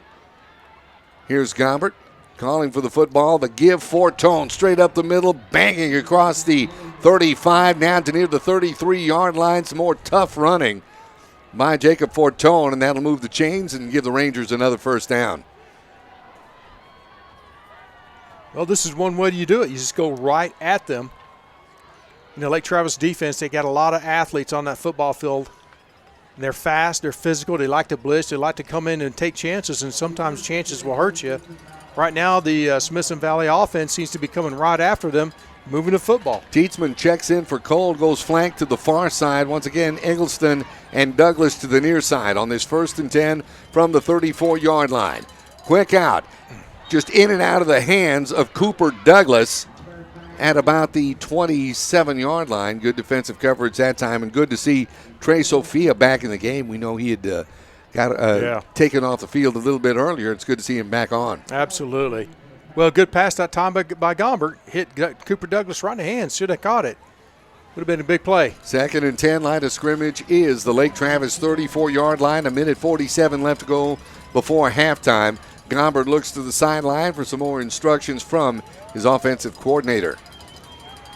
Changes things up a bit. Back for the snap this time. The handoff. Here's Fortone. Across the 30, down to around the 28-yard line before he'll be wrapped up there. Getting up from that pile That's Tag Humble from his outside linebacker position. And that brings up a third down for the Rangers. Well, the clock's working a little bit against the Rangers at this point, with 1:20 left in the first half. 2 receivers to the far side this time on a 3rd and 5 for Luke Gombert and the Ranger offense. Gombert fakes to Fortone across the middle, overthrew his intended receiver Douglas, just a bit out of his reach. Penalty markers down. I think they're going to call this interference on Cooper Douglas. We'll check that. I think Gothard got there just a little bit early. That is the call indeed. So penalty against Lake Travis is going to give Smithson Valley new First life, down. new set of downs. Yeah. 66 ticks of the clock left to go here in the first half. Spot foul, automatic first down. Here we go. Hoskins and Tietzman check in. Fortone out for Smithson Valley. Line of scrimmage is the 19-yard line. Tietzman flanked to the far side. Eggleston and Douglas flanked to the near side. On a 1st and 10. Gombert. The handoff straight ahead goes Gabe Hoskins. He'll be stopped at about the 16-yard line. Give him a pickup of about 3. Or correction, they're going to mark this at the 17. Give him a pickup. Well, they'll give him a pickup of 3. It'll be 2nd and 7. Tell you, that play had a lot of hope, I guess I'd say potential on that play with Hoskins running football, but Trey Wright came down from his outside linebacker position. He closed it so fast, Hoskins didn't have a whole lot to be able to get. 2nd down, here's Gombert calling for the football. Looking downfield pass, I think it was tipped, and it looked like Riley Colau got his hands on that and tipped it away. And the pass was intended for Austin Howell, and that'll bring up a 3rd down for Smithson Valley. Well, Austin Howell, if he would have caught that football, might have gotten in the end zone because he had 2 steps on the defender. Chandler Cole and Austin Howell check out of the ball game. He's coming in, Noah Flores. It's 3rd and 8. Line of scrimmage is the 17. Tietzman to the near side. Eggleston and Douglas to the far side. Here's Gombert. Looking for Douglas, has him at the 5-yard line. What a catch. That'll move the chains to give the Rangers the 1st and goal. Clutch throw, clutch catch that time by the Ranger offense, just at the right time when you need it, right here before the 20 seconds left in the first half. Oh, boy. Wow. 20 seconds left to go before halftime, and our score, Lake Travis 14, Smithson Valley 3, and the Rangers are banging on the door right now as they mark this at call it at about the 6, and I think this is just what the doctor ordered. It's exactly what the doctor ordered. This is how you're responding to the touchdown, and that's exactly what the Rangers needed to do offensively to put some pressure off their defense. So if they can knock it in here, going to halftime down 10-14, that's huge. This is exactly what the Ranger season looks like every game. Tight. Absolutely. And hard fought. And this 2019 season, we've seen some tight ones for Smithson Valley. As I recall, a couple of real close ones up to the end. So there's 2 more timeouts left. No, excuse me, 1 more timeout left for Smithson Valley. So what do you do with 20 seconds left? You go right into the end zone, you do a fade, you do a back shoulder fade, or do you try to run it with Fortone and just let him bully his way in? That's exactly what I would say. Yeah. You've got a timeout left. Listen to me like I know what I'm talking about. Well, you do know what you're talking about. When Coach Landry and I used to draw these plays up. That's right. Absolutely. I'd feed Fortone. You still got a timeout on the clock. It seems like that would be a good high-risk move. Yeah. High risk or low risk? Low risk, rather. I think you meant low risk. Yeah, That's exactly what I meant. All righty. Well, I guarantee you Lake Travis's edge, those guys are going to come in hard off the edge to try to squeeze down. So whatever you do, you got to get upfield quick. Here we go. It's a 1st and goal. Line of scrimmage, the 6-yard line for Smithson Valley. Got a single receiver either side. Gombert calls for the football. Here we go. Fortone the carry, and he does try to bang his way and does to about the 3-yard line. And Smithson Valley should use this other timeout right about now as there's 12 seconds left. Clock is stopped. Yes, indeed, and they did take that timeout. Yeah, Coach Hill ran out there, yeah. He literally ran out to about the 15-yard line to call timeout. All right, it looks like they're marking this at what? Say the 2.5? 2.5, yeah, at the 2.5. Huge. This is huge. You have time for 2 plays here, for sure. 2 plays for sure. Okay, Coach, how do you draw this one up? I tell you what, at 2.5, and of course, if you're think about what the defense is thinking right now. Give it to Fortone, maybe, but you got to spread it out. You got to have the formation spread them out. Maybe get some sort of crease naturally by the formation. Give it to Fortone right off the edge. Yeah, it's going to be a good low call. risk. Again, we're going low risk. That's why I'm on this side of the sidelines, and the coaches have to make the decisions over there. Oh, my goodness. I'm a great armchair quarterback, you know what? It's going to be 2nd and goal. They're going to. This is marked at the 2.5-yard line. And look for Gombert. Look for him maybe just to take it himself. He's not expected to run with the football. Exactly. That would be an interesting move because as we looked at his numbers this year, he certainly hasn't gotten a lot carrying the football. So this will be an interesting call. 12 seconds left. It's 2nd and goal. Line of scrimmage is the 2.5. 2 receivers to the near side. Single receiver far side. Here's Gombert taking the snap. Oh. He drops the football. And I believe he fell back on it. They should retain possession, but the line of scrimmage is now going to be back to the 10. Yeah, right out. And we're out of time. Wow. He was going to do the back shoulder fade in the corner of the end zone. When he cocked the football, it knocked it out of his hands. Wow, tragic turn of events that time for the Rangers. We're at halftime. Our score, Lake Travis 14, Smithson Valley 3. We'll be back with Rangers halftime in just a moment. Tonight's broadcast is brought to you by Comal Independent School District, HEB, GVTC, Wick Productions, Ferris Orthodontics, Summerhill Dental, Smoky Moe's Barbecue, and Pizza Hut.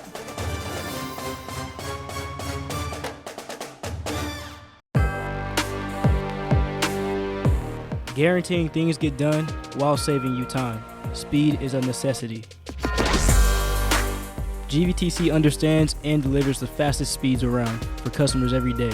I'm Greg Eggleston, and GVTC handles my speed.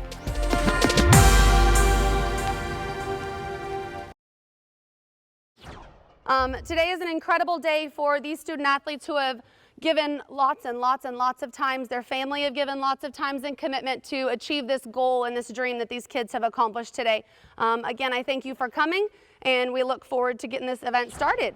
On the far side from our golf program, we're going to start with Evan Perez, who's signing to play at St. Mary's University.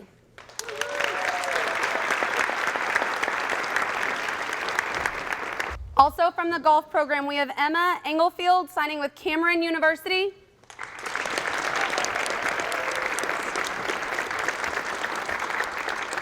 From our aquatics program, we have Joe Hunt signing with Notre Dame.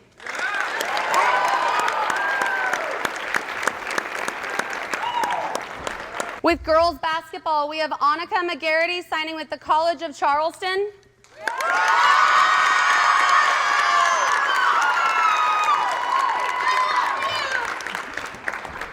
Up next, we have the baseball program. First up, we have Chandler Cole signing with Colorado School of Mines.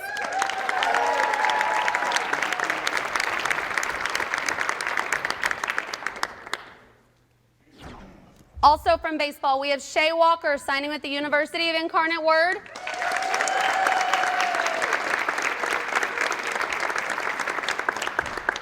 And then our last baseball athlete, we have Jarek Wells signing with Midland College.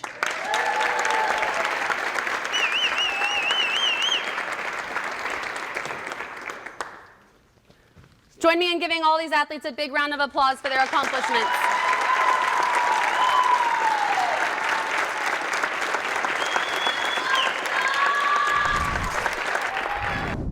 Back with you at halftime here on the campus of Lake Travis High School, where our halftime score is the Lake Travis Cavaliers 14, the Smithson Valley Rangers 3. Right now, without much further ado, let's let you in on the fine sounds and the fine stylization of the mighty Ranger Band from Smithson Valley High School.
We've been enjoying the fine performance by the mighty Ranger High School band from Smithson Valley High School. Let's get our score in halftime. Lake Travis 14, Smithson Valley 3.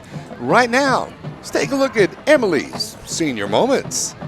Thanks, Coach. Thanks, Brant. So today on Senior Moment Trivia, I have Taylor, Lewis, and Connor here. Boys, today y'all are playing for a major award, like a major award. So I have a piece of Ranger history right here. This is a piece of the field, since we're getting a new turf outside, from the year of 2011 to 2019. A lot of greatness has been played on this piece of field right here. So y'all ready? Yes, ma'am. All right, let's do it. First question of the day, guys.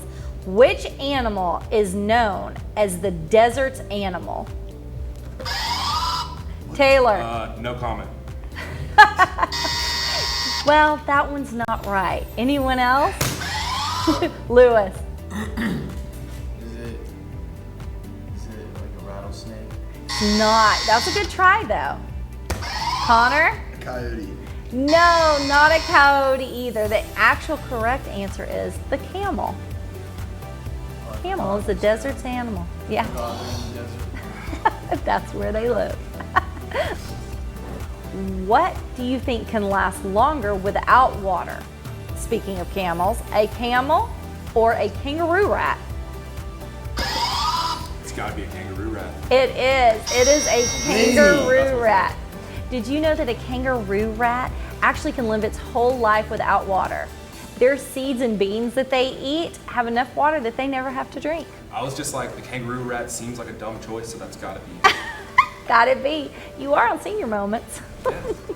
The next question is a football question. You guys ready? What NFL coach has the most wins? Taylor. No, not John Madden. Lewis. Nick Saban. No, it's not. Connor. I don't even know the answer to this. George Belichick. You've got to buzz in. Yes. Larry Hill. That is a good. That's what's up. That's the best answer you can say. Brownie points. Actually, the correct answer is Don Shula. He has the most wins. He actually has 2 Super Bowls and still has the only undefeated season in the whole NFL. Pretty cool, huh? So, bonus question. Which team did Don Shula coach for? Lewis? Cowboys. No. Connor? The Steelers. No. Taylor, buzz in. 49ers. No, it's actually the Miami Dolphins. Dolphins? Yeah, Dolphins. the Miami Dolphins. They're still a team still? They're in the league? They haven't kicked them out yet? Okay, you're going to have to think about this one a little bit. How many curves are in a paper clip? Lewis? Wait, you can't do this. This is unfair. No, that's a timer. It's a timer. 3 is correct. There are 3 curves. That's so fair. Is he allowed to draw in the air like that? Yeah, dude, like 5 seconds. Okay, guys, this is from a movie. Are you ready? Yes. What movie has the line, "Tell our enemies that they may take our lives, but they will never take"? Sorry. Connor? Is it Braveheart? It is. What's the word for a bonus point? They will never take our Freedom. freedom. Yes. Is Connor winning now? Bonus Dude, point. they got 2 points.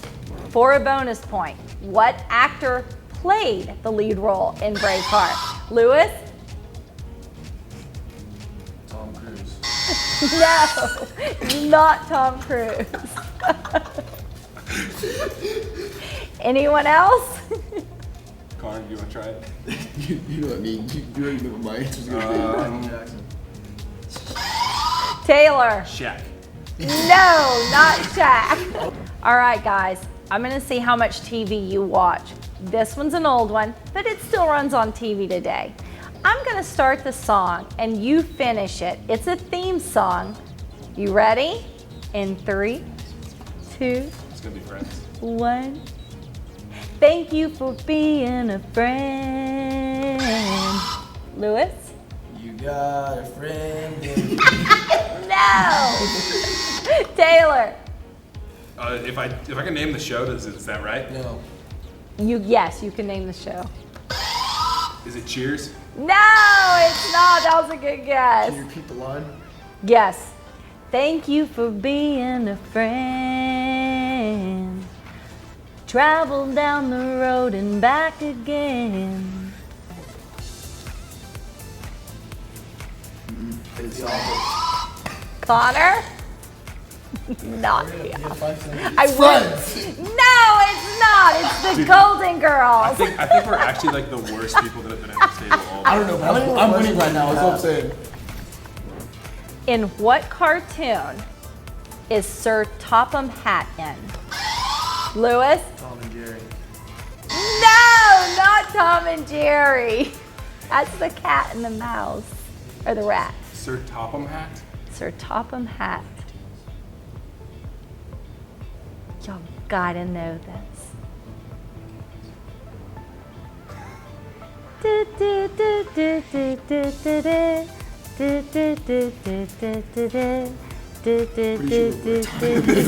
Yeah. We're just gonna go with Connor? No. Connor, you got 5 Golden seconds. Girls. No. The correct answer, anyone? You still have your answer.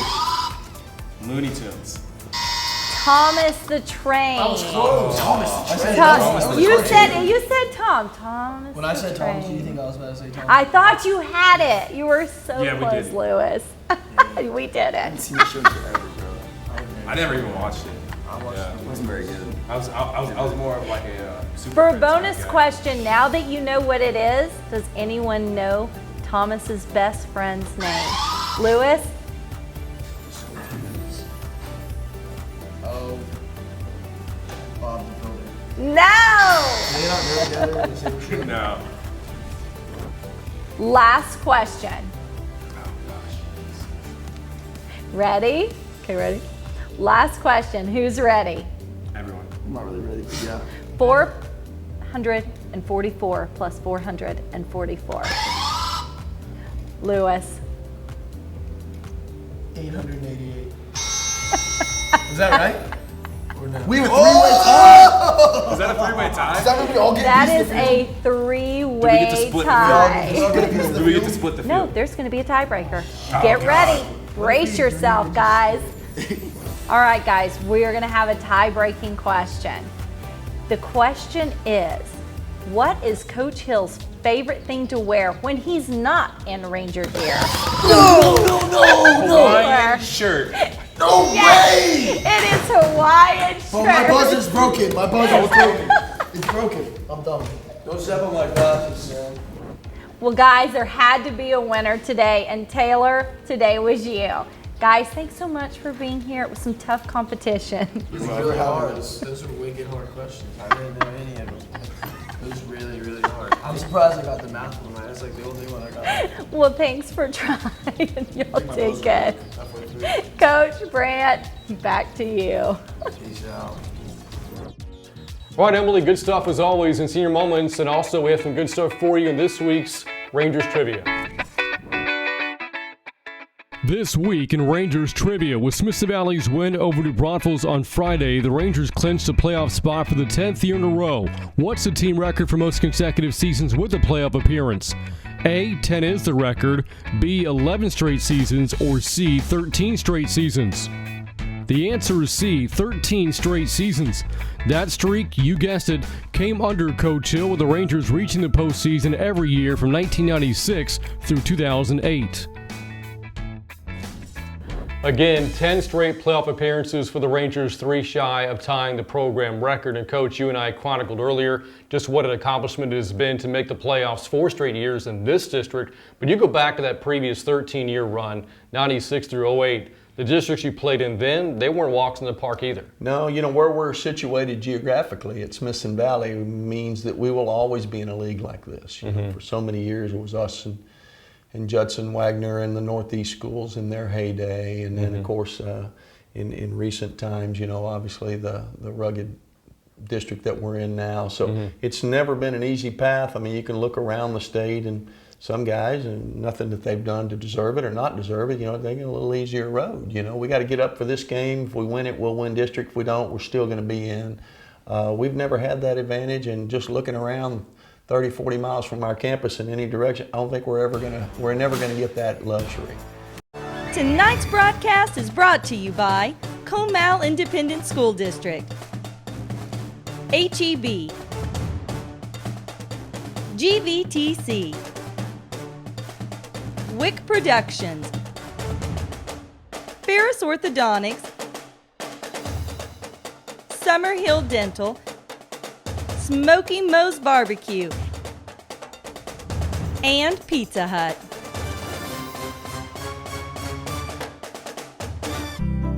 Getting the Smoky Moe's family pack for lunch really makes me feel like you guys are my brothers. Yeah. Really, I don't know if it's the 3 meats or the 3 sides, but Mom got all of our favorites.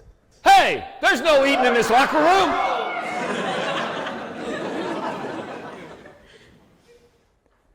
Smoky Moe's family pack makes us family, which makes me Super Dad.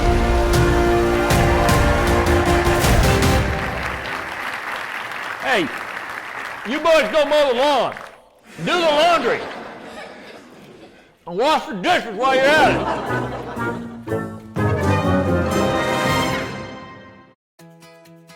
Mom Needs a Break Cleaning is the professional service you can trust. Thorough, careful, and affordable. We take care of all your home cleaning needs so Mom can take care of the important things in life. Isn't it time you came home to a spotless house without the hours of backbreaking work? Call Mom Needs a Break Cleaning for an over-the-phone estimate and to set your personalized cleaning schedule with us today.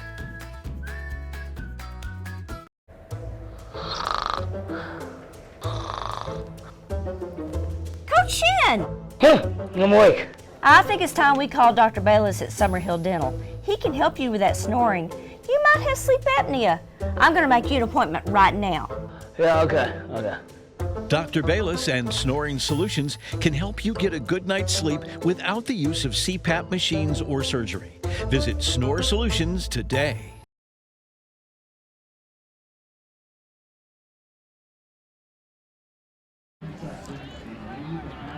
Back with you here at Rangers Halftime on the campus of Lake Travis High School in Austin, Texas. Our score, Lake Travis 14, Smithson Valley 3, and the Rangers got off to a big start.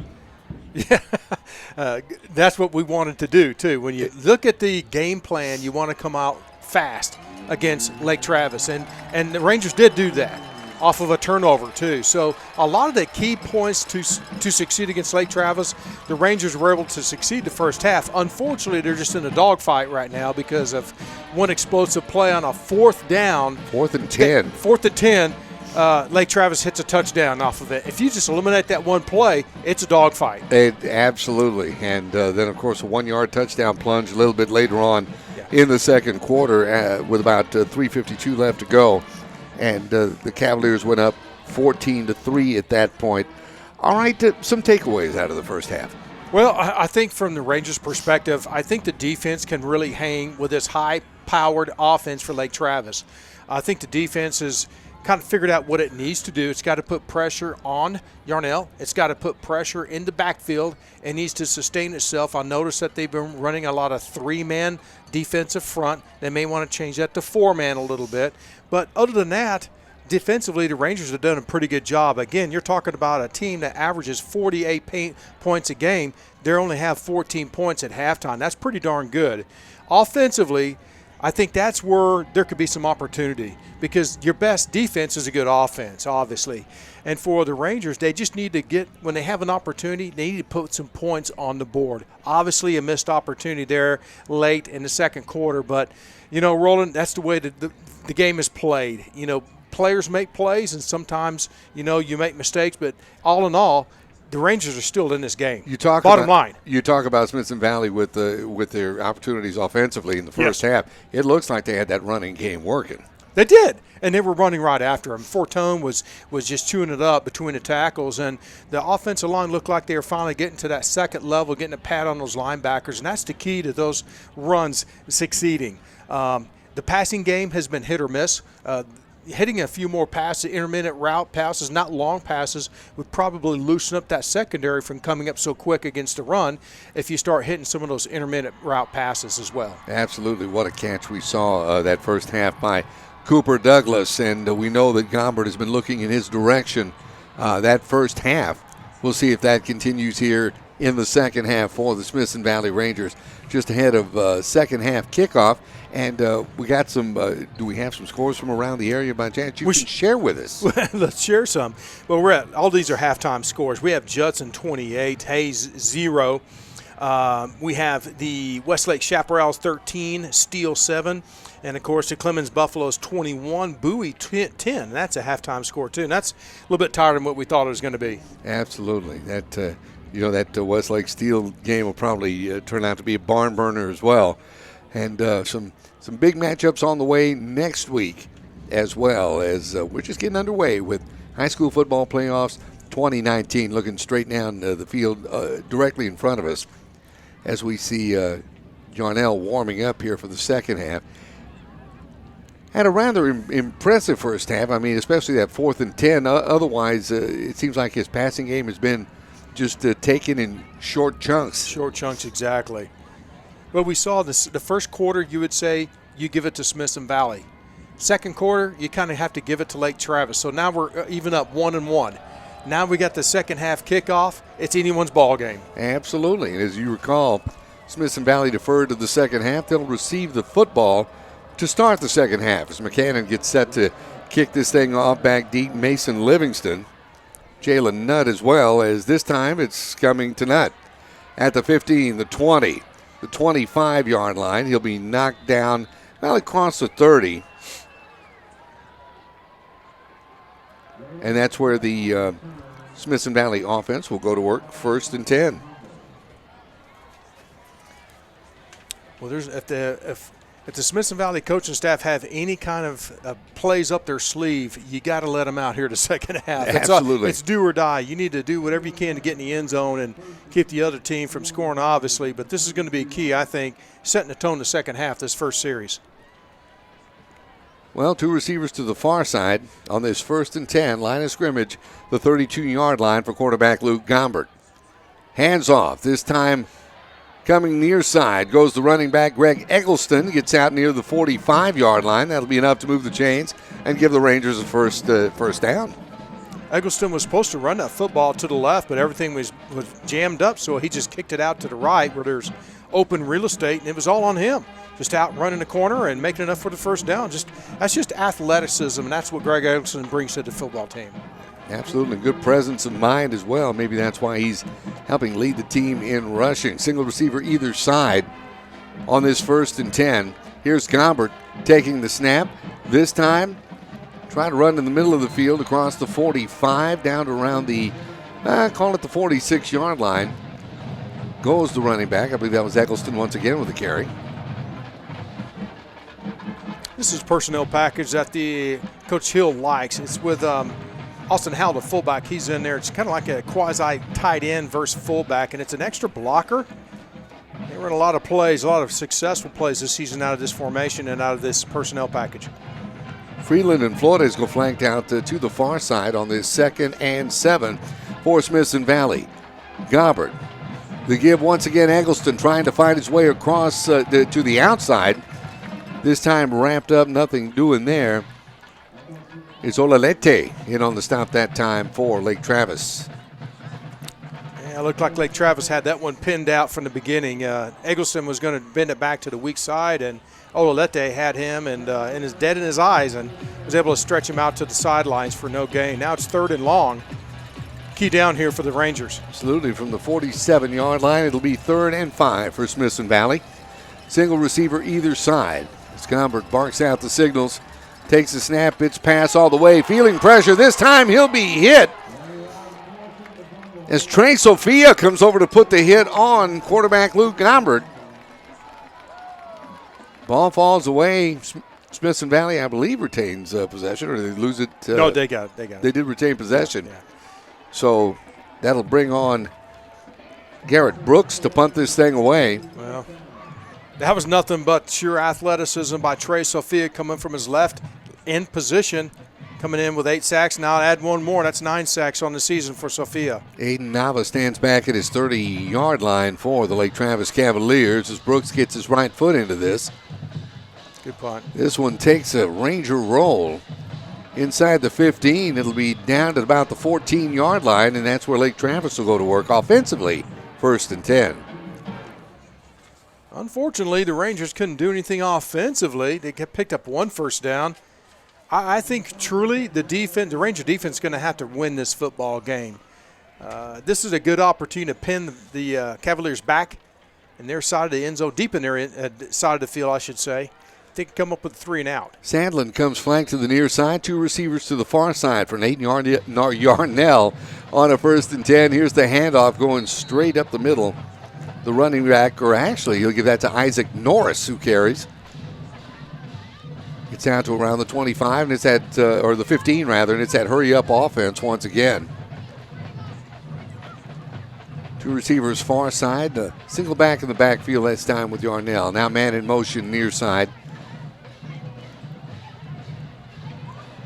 The Good give defense. around that corner, Weston Stevens. Nice pop that time by the Smithson Valley defense. Mason Livingston over to put a hit on the big Lake Travis running back. And Zoe was over there too. Good defensive stand there on the perimeter. Looked like Perez had the force on the play, was able to get the running back into the flow for no gain. Great down. 3rd and 9. Line of scrimmage is the Lake Travis 15. 2 receivers near side for Yarnell. 2 backs in the backfield with him. Yarnell takes the snap, fakes handoff. Looking downfield, overthrows his intended receiver. This one intercepted. One says he bobbled it, one said incomplete. Oh my goodness, Jalen Nutt. And that's the second time he's had his hand on the football on the defensive end for Smithson Valley this evening. Yarnell just really missed that pass. The receiver was open, but he overthrew him, and Jalen Nutt broke on the football, dove for it, and we thought he came up with the interception, but he must have bobbled it before he had control when he hit the ground. We and one of the officials down there, which is where. One said it was interception, one said it was incomplete, so the one incomplete overruled. Of course. Mason Livingston waits back at the Lake Travis, call it 47-yard line for this Cavalier punt.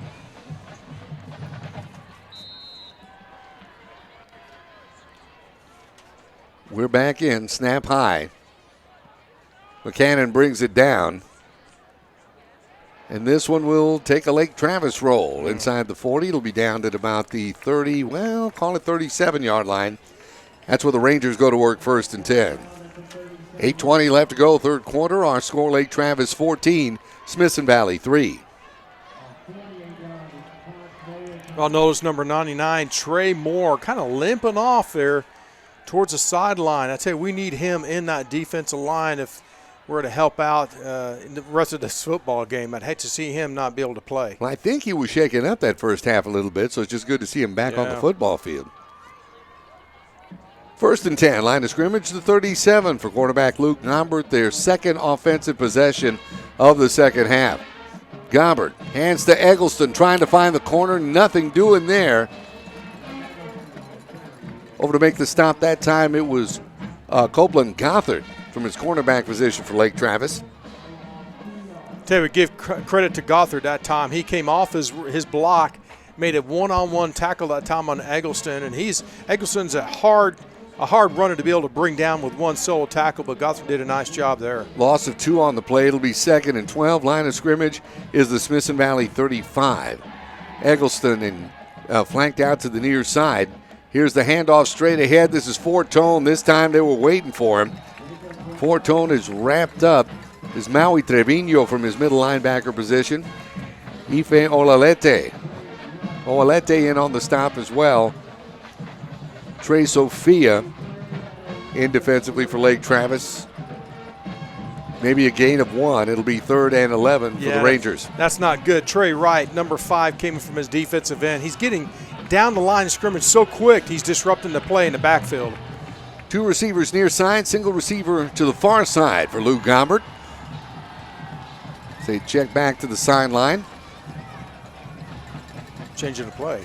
Changing things up just a bit. Gombert takes the snap. Gombert fake handoff, dropping back, unloads. This one intended for, that is Eric Tietzman. And the pass fell just short, so that'll bring up a 4th down for Smithson Valley. Well, Gombert would have probably completed that pass. He had pressure on him by number 34, Sophia. Hit him right as he was trying to deliver the pass, and otherwise that would have been a nice completion because Tietzman had broken out in the corner route. Wide open, it would have been a nice for a 1st down, but give credit to Sophia for the almost sack.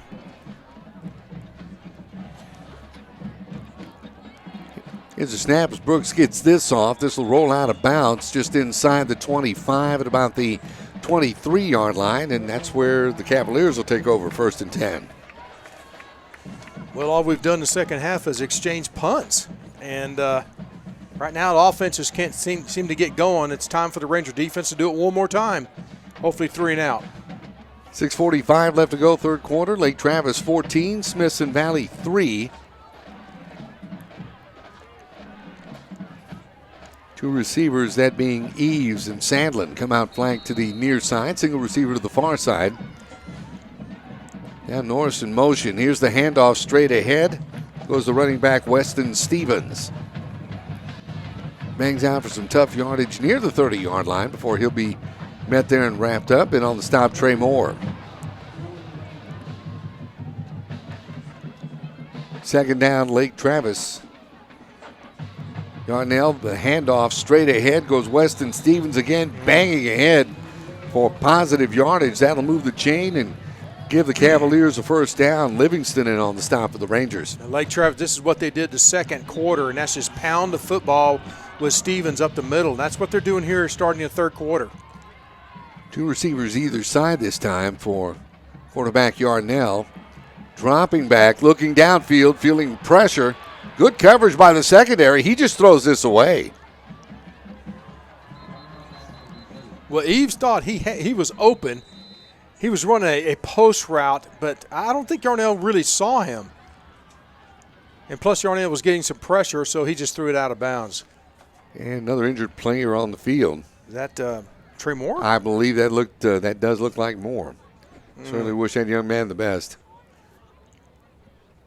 He's been hurting most of the game ever since he went down the 1st quarter, and he's been a viable part to this Ranger defense all year long. Of course, everybody remember, I guess, last week when he ran 75 yards for a touchdown, basically punched the ticket for this playoff game for the Rangers. Oh, that had to have been fun to see a big defensive lineman running in for a touchdown. Got to love that. Yeah. Strip 6, I tell you. Yeah. And you know, he showed some speed too. I was impressed. Well, he's sitting up right now at this time. We don't want to speculate on anything, but it looks like he's okay. He's just been hobbled up all game long. And they'll get him on his feet, which is a good sign. He's not 100%. No. But walking off under his own power is a good sign. Again, 5:56 left to go, 3rd quarter. Cavaliers with a 14-3 lead on Smithson Valley. Well, probably to substitute for Moore, you probably put in Garrett Brooks and Connor Hambrook. Hambrook. Is they going 4-man? Yeah, they're going 3-man now. Okay. On this 2nd and 10, line of scrimmage, the 37-yard line for quarterback Nate Yarnell. Yarnell dropping back. The ball just flies out of his hands. They're going to call this an incomplete pass.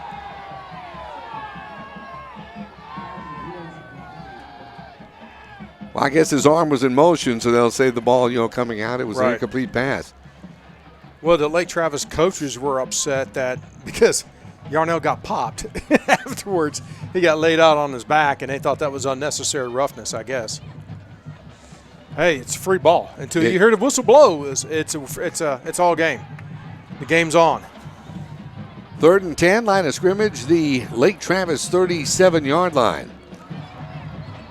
They got 3 receivers lined up on the far side and a single receiver on the near side for quarterback Nate Yarnell. Takes the snap, dropping back, feeling pressure again. This time unloads, this time has a man at midfield.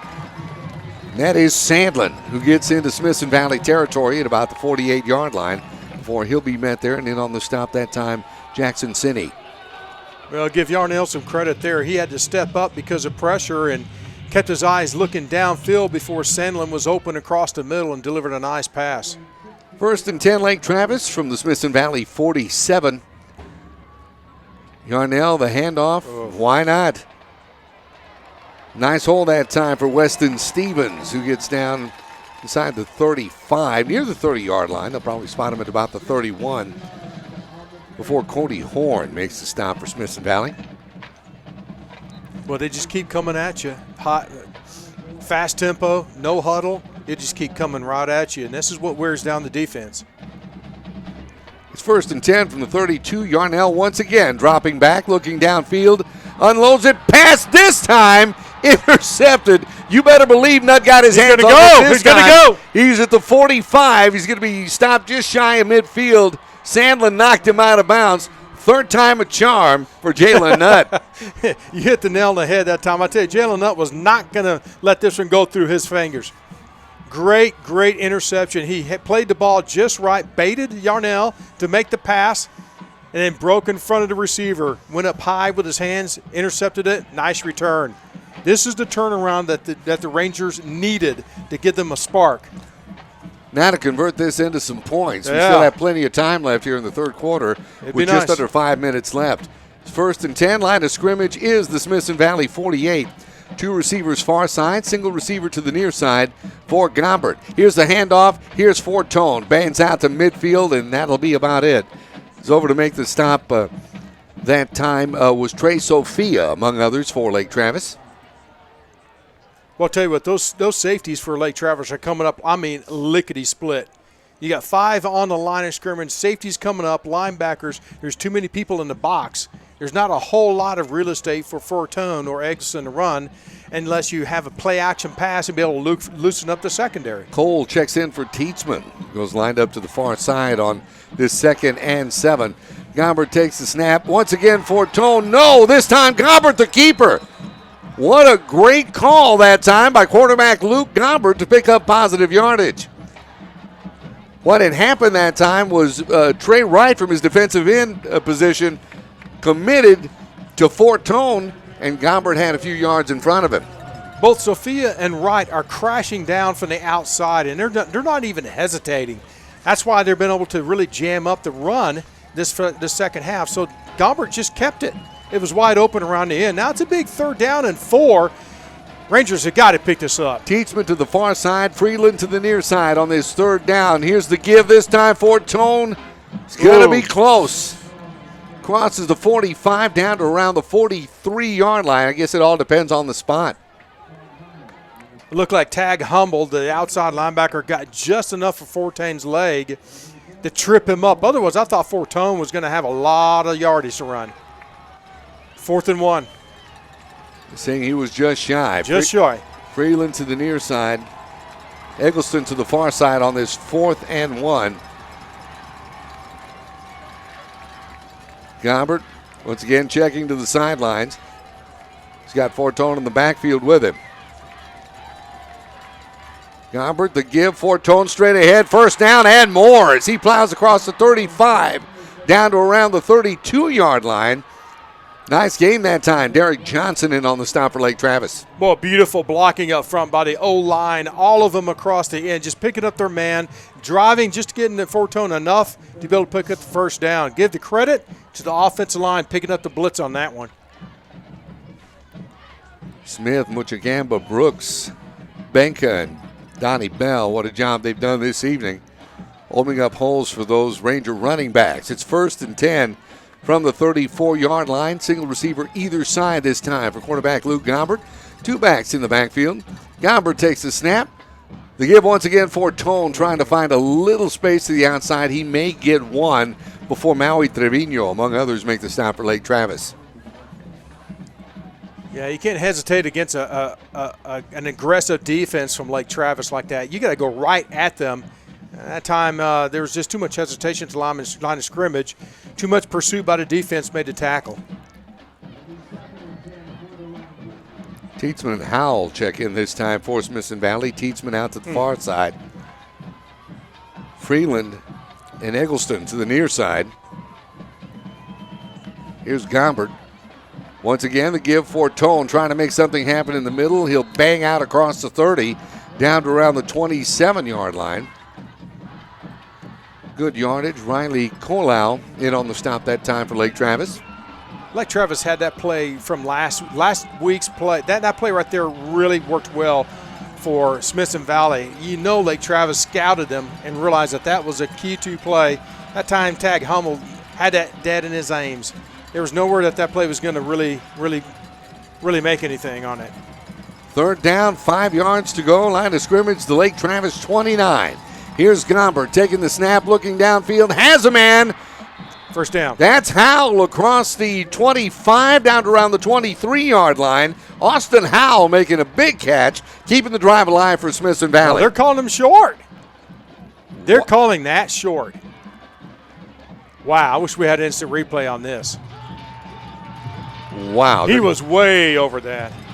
They're going to call this a 4th and 1. 4th and 1. Unbelievable. I really thought he was way over that. All right. Hard. Wow. 4th and 1. They marked it at the 25. Big play this time for Smithson Valley. Gombert takes the snap. Gombert to give for Tone.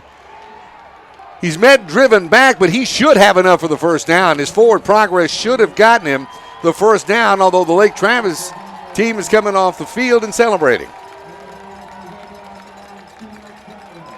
Well, when in doubt, give it to Fortone, and I'll tell you, it was close, real close. It was on second effort, too. He got stuffed at the line of scrimmage, spin to his left, and it looked like he had just enough thrust to be able to get enough for the first down, but the side judge marked him short. I don't know. That's a tough one for the Rangers. Absolutely. Wow. 46 seconds left to go in the third quarter. It's 1st and 10 for Lake Travis. Here's Yarnell. Here's the handoff. Straight ahead, down to just shy of the 30-yard line goes Weston Stevens. Met there and stopped, and then on the stop that time was Malachi Lane for Smithson Valley. Give him a pickup of 5, though. Second down, 5 yards to go. Time for the Ranger defense to do something again. Right here. Right here. Couple of opportunities. I think Coach Carter just wants to run the clock out here at the quarter. That will be the case. That'll be the case as the Cavaliers head to the sidelines. And we've got 3 in the books here. A scoreless third quarter, but the score remains the same. Lake Travis 14, Smithson Valley 3. We come back for the fourth quarter of this one in just a moment. This is Smithson Valley football on the Ranger Network. Tonight's broadcast is brought to you by Comal Independent School District, HEB, GVTC, Wick Productions, Ferris Orthodontics, Summerhill Dental, Smoky Moe's Barbecue, and Pizza Hut.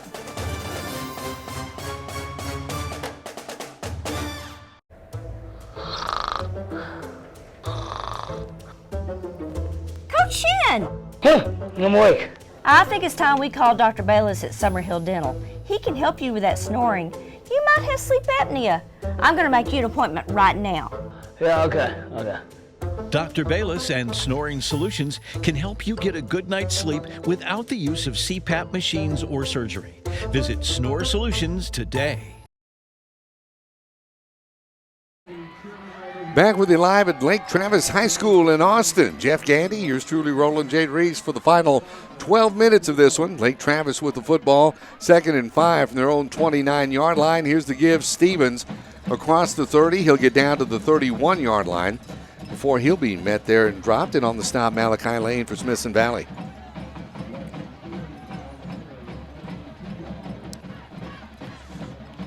It'll be 3rd and 3. Line of scrimmage is the 29-yard line.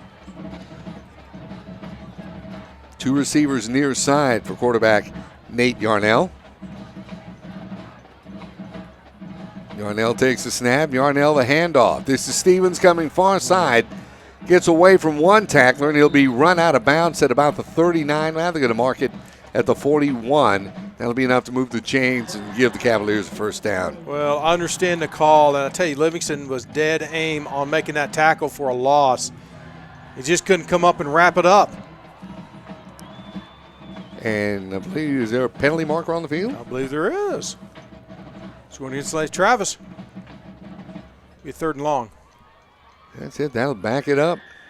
That's very fortunate. Backs it up all the way to the 22-yard line. And this will be 3rd and long. They're going to have to get to about the 34 for a first down. Odd look where number 2 is lined up, Kyle Eves. This is where Yarnell likes to hit him across the middle. Sandlin's one-on-one as well with Chalon Nutt. So it's 3rd and 12. Yarnell calls for the football, dropping back, looking downfield, unloads. Has a man breaking away from a tackle. Goes his intended receiver, Sandlin, but he's going to be stopped shy of a first down. Good defensive coverage that time. How many times can we call Cody Horn's name in one night? That young man's had a good game. Yeah. Good game. Key down here, 4th and 1. In their own territory. Big down. Here's Yarnell trying to change things up, looks like, as he shifts his receivers out now. Coming onto the field is the punt team. How do you like that? They tried to draw the defense off because it was 4th and 1. When they knew that they couldn't get it, he brought the punt team on. That should be delay game. Yep. Well, the Ranger coaches were definitely helping the referee understand that it was delayed game. That's for sure. So this will back it up even more. Illegal substitution. Illegal substitution, Smithson Valley. No. And again, self-destruction. Just self-destruct. Oh, my goodness. That's first down. That is a first down. That'll move and give Lake Travis a first down. Are they counting that there's 12 men on the field? Wow. That one sailed over my head. I tell you what, I did not see that coming. When the offense came off and the punting team came on, there was a shift of the defensive players as well, and there must have been 12 men on the field, and the back judge saw it. Must have been. Yeah. Must have been. Had to have been what happened. That's too bad. 1st and 10. Here's the handoff straight ahead. Getting through the middle of the line goes Stevens as he bangs out across the midfield down to around the 49-yard line into Ranger territory. Over to make the stop, Jalen Nutt. Yeah, coming up from his corner position. I tell you right now, Lake Travis isn't going to do anything that what they've been doing. Come right at him, wear down the defense, take time off the clock. Man, that was devastating, that illegal substitution. That was just devastating. 1st and 10. Here's Yarnell. Quick out this time to his wide receiver, Sterling Hupp. Good play by Livingston coming up from his safety position, making that tackle for a very short gain.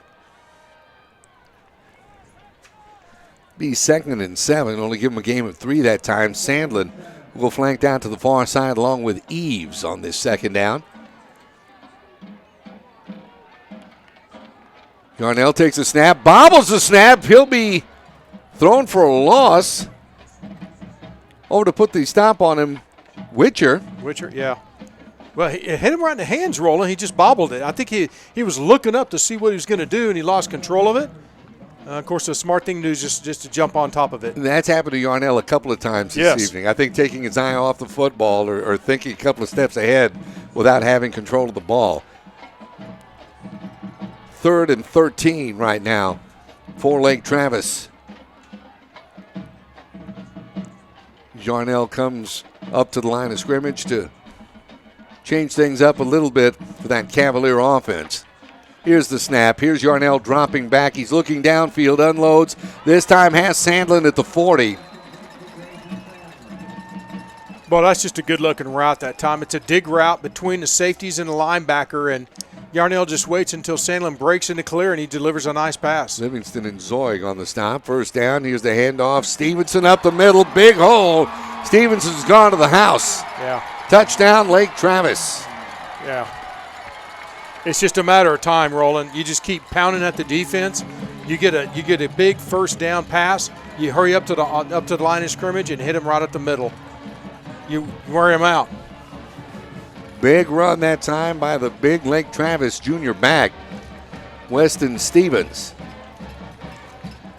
And that puts the Cavaliers on the board with 8:16 left to go in the ball game, awaiting the extra point.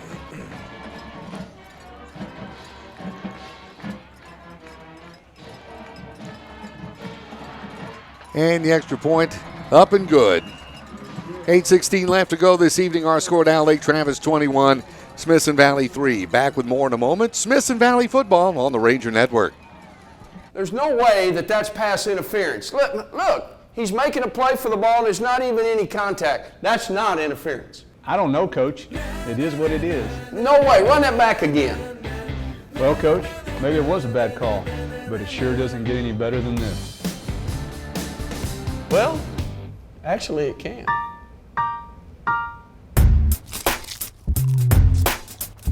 Coach, this is awesome. I'm glad you think so. Hey, quit spilling popcorn on the field. Touchdown.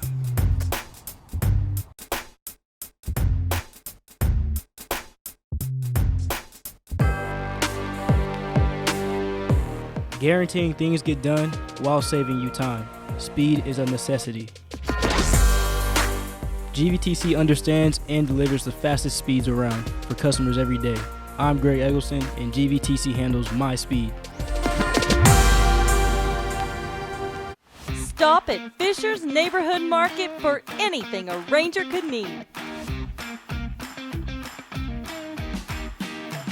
Whether you're heading to work, coming home from school, or just needing a break to grab something tasty, Fisher's Neighborhood Market is your one-stop shop. Fisher's Neighborhood Market We're now at Lake Travis High School following a 35-yard touchdown run by Weston Stevens of Lake Travis. Here's the kickoff. Here's Nutt handling it across the 20 down to near the 25-yard line. He'll be stopped just shy of the 25 as over to make the stop that time for Lake Travis on special teams. That was Wesley Irwin. Well, what do you do with 8 minutes and 8 seconds left in the fourth quarter? You just keep chomping away. Got you to. just keep doing what you do. And hopefully you get in the end zone fairly quick here and then get another turnover and get back on the scoreboard. Man in motion. He gets the handoff. That's Eggleston. Tries to find the corner. He may get back to the line of scrimmage before he's run out of bounds indefensively for Lake Travis. That is Derek Johnson from his rover position. I'll tell you what, that play was really made by the outside end, Trey Wright, number 5. We've been calling his name a lot here tonight.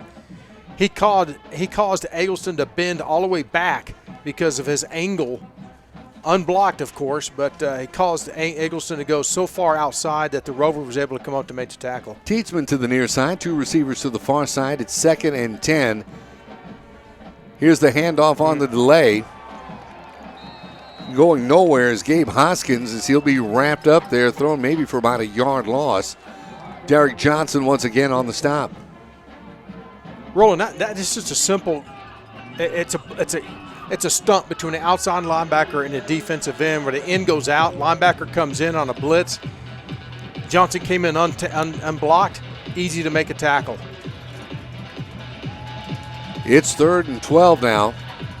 Eggleston comes flanked to the near side. Single receiver out to the far side for Gombert as he's dropping back, looking downfield, unloads this time. Pass intended for Eggleston. He threw into double, even triple coverage that time. I guess if you got that favored receiver, though, that's who you're going to go to in a time like this, and that'll bring up a 4th down for Smithson Valley. Well, I tell you what, I can be a smart defensive coordinator knowing it's 3rd and long and Eggleston's out in the field. Who's going to try to get the football?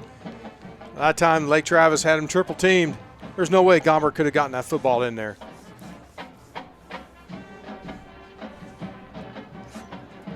Well, another punting situation as Garrett Brooks is in to punt this thing away for Smithson Valley.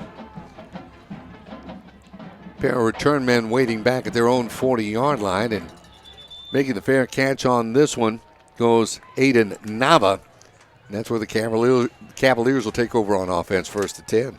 I just have a couple of score updates here. Let's go down where Clemens is up 24-17 with 4 minutes left in the 3rd quarter, but 24-17 over Bowie. That's tighter than what we thought it was going to be.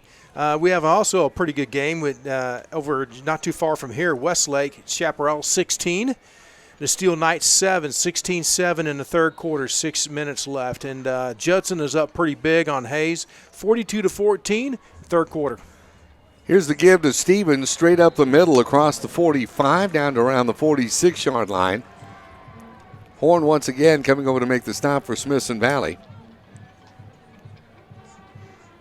Mark this at the 46, give him a pickup of 6. It'll be 2nd and 4 for Lake Travis. As that clock continues to run now, just under 7 minutes left in this one. Yarnell's got already 2 D1 offers, one from the University of Houston and from Tulsa. So this young man, he's very talented. He's 6'6", 215 pounds, junior. What we've seen here tonight, I tell you what, and you think about next year, he's going to be putting some numbers up. Here's a handoff this time, not much for Stevens, as that Ranger defense collapses on him. Get up off the bottom of that pile for Smithson Valley. That was James Deerduff. And Malachi Lane, again, sophomore, got his first start as a at the varsity level a couple games ago. He's really come on strong, rolling the last couple games, playing a lot of good football. It's 3rd and 4 now for Lake Travis. Yarnell takes the snap, rolling right side. This time has a man. That's Eves, stopped shy of midfield. Penalty markers fly in. So over to make the stop is Jackson Sinney. Let's check what the laundry's all about. It could be offensive pass interference, blocking downfield before the pass. That's that quick screen we see a lot in high school, college, and in the pros now. So I bet it's going to be offensive pass interference, but don't bet me on it. Well, the moment of truth is at hand. Look at you. Yeah. Look at you. Well. Never a doubt. Yeah, that's right. I can get lucky now and then. No, it's pretty evident what happened there, and good job by the referee by picking that up.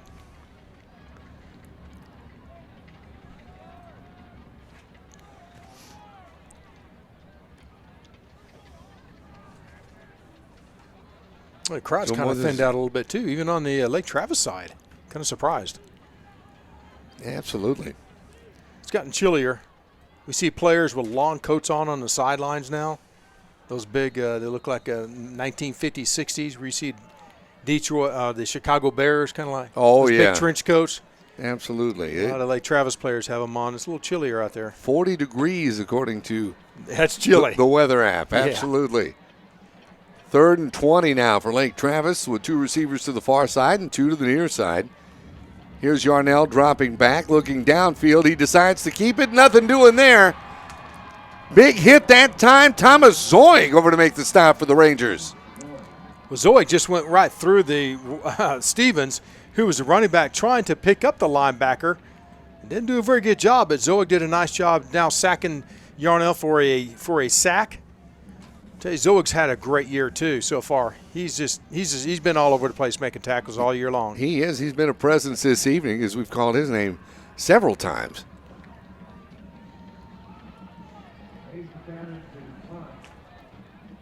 So we've got Livingston waiting back in midfield for the punt coming off the foot of McCannon. Here's the snap. McCannon got his foot into it. Well, I thought they were going to block that. Yeah, that came awful close, but we had a fair catch by Livingston at, call it about the 35-yard line, and the Smithson Valley offense will take to the field once again. I thought Trey Witcher, he's going to block that one. He was right on top of the foot. Well, here we go. Back on offense. See if we can get in the end zone.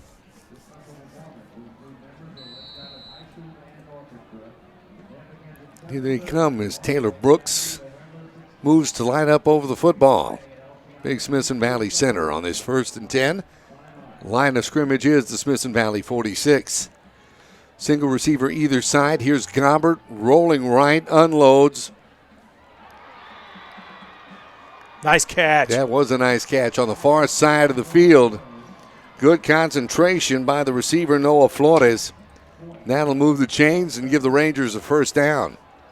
Boy, almost ill-advised throw by that time by Gombert because the cornerback undercut the receiver, Flores, but just misjudged his jump. Flores made a heck of a catch, though, out there for a first down. Line of scrimmage, the 34-yard line. It is 1st and 10, Smithson Valley. Gombert the snap. Gombert hands off to Eggleston. He decides to reverse his field and try running to the outside instead of to the near side of the field. He may get a yard, and that's it before he's swarmed under once again. Sophia with the stop for Lake Travis. I tell you, I've been impressed with Lake Travis's defense, the speed on their defense. They know how to go lateral from sideline to sideline. So if you're trying to go around them, it's kind of hard. I think your best bet is to go right at them, where Smithson Valley has had some success here tonight. 2nd and 10, saying no gain on the previous play by Eggleston.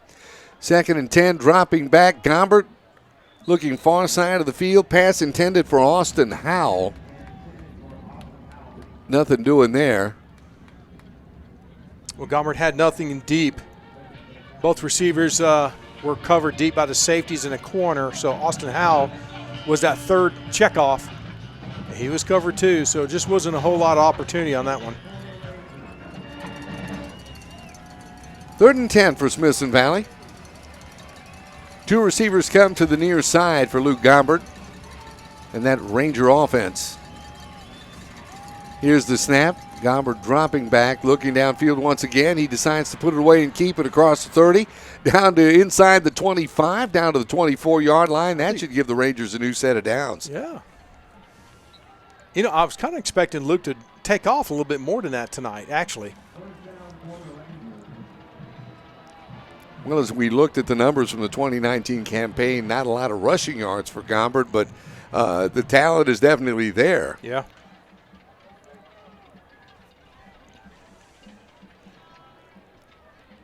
.308 left to go in the ball game. Clock continues to run. 21-3, Lake Travis on top of Smithson Valley. Here's Gombert taking the snap, looking downfield. Pass in and out of the hands of the Lake Travis defender on the far side as his intended receiver kind of tripped that time. Is that Teetsman? I know it's a 1-something. I thought, no, it's 18. It's Flores. Flores, okay.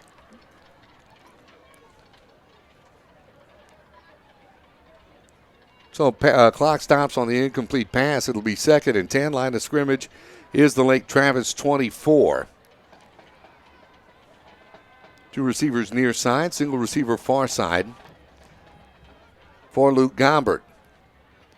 Takes the snap, dropping back, feeling pressure this time. He'll be brought down at about the 29-yard line. Is over to make the stop was Raleigh Irwin for Lake Travis. Yeah, unfortunately, the whole pocket kind of collapsed on Gombert that time. Good push that time, but Lake Travis defensive front. And looks like we've got an injured player on the field right now. Lake Travis injured player. 241. No sense in getting hurt this late in the ball game. Well, I guess for Smithson Valley, if there's some seniors, you definitely want to get them out in the field. At least you get a couple plays in. You know, this might be their last time, so you have to consider that. But also, you still have a strategy. You have a game plan. You're trying to put some points on the board. You're trying to play Ranger football. So it's a tough deal when you're down by 18 points like this. I can't tell what number that is. Can you? No, as a matter of fact, Okay. the persons attending to the injured player have their backs toward us, which kind of shield his number. We will see that here momentarily. He's up on his feet, and that is Sophia, and that's the second time that he's been hurt this evening. This time it looks a little bit more serious. Yeah. Well, we've had key players go down tonight, and I tell you, it's been a physical football game. No, didn't think there was going to be anything less than that. We knew it was going to be a dogfight, and it was, and it has been. There's been some missed opportunities, some big plays, and that's been the storyline so far this game. 21-3. That's where we are. Certainly wish him a speedy recovery. He has had a whale of a football game.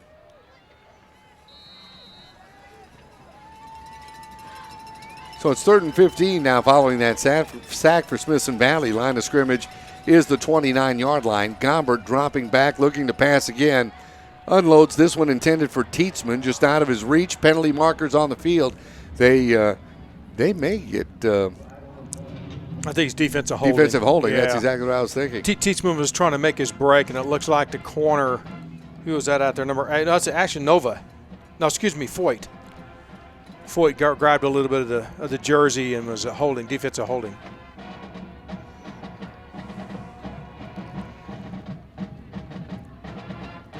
It'll be automatic first down, Automatic. whatever it is. Certainly. Spot foul, first down. Yeah, it's on Nova. Yeah, moving this up to the 14. And that will be a first down for Smithson Valley. 2:36 left to go in tonight's ball game. Lake Travis on top, 21-3. Gombert checking back to the sidelines for instructions from the OC. Now takes the snap. Here's Gombert dropping back, looking, pass complete. This is Howell down to around the 10-yard line. He'll be wrapped up there and dropped. Jarek Johnson in on the stop for Lake Travis. Rangers back to the line quickly on this second down. Gombert this time looks end zone, unloads. Once again looking in Howell's direction, but nothing doing there. Nothing. Stag Humble was back defensively for Lake Travis. 3rd and 7, line of scrimmage, the 11-yard line. Lake Travis said their corners, they like to be in press coverage, which is pretty cool when you think about it from a high school level. That leaves those safeties freed up, so if they need to come up and support quick against a run, they were able to do that. And so if you got good corners, you're able to do that. If you don't, you got to play a lot of zone. But tonight they've been playing a lot of press coverage. 3rd and 7, line of scrimmage is the 11-yard line. Gombert takes the snap. This time to give for Tone. Just lost his foot. He'll get inside the 10 to about, we'll call it the 8-yard line. Nice pickup, but of course, keeping it on the ground will, well, they'll take a timeout. As I say, the clock will continue to run, but they'll take a timeout with 2 minutes and 1 second left to go. Lake Travis on top, 21-3. And it has been a game of missed opportunities this evening for the Rangers. It really has. I mean, from interceptions to great field positions, first down on goal to goal, and and of course Luke Gombert, dropping the pass. He had an opportunity to maybe to score right at the end of the first half. But that's part of the game, and when it's high intensity like this and players are playing 100%, giving their effort, things are going to happen. And unfortunately, just too many negative things happened against the Rangers here tonight.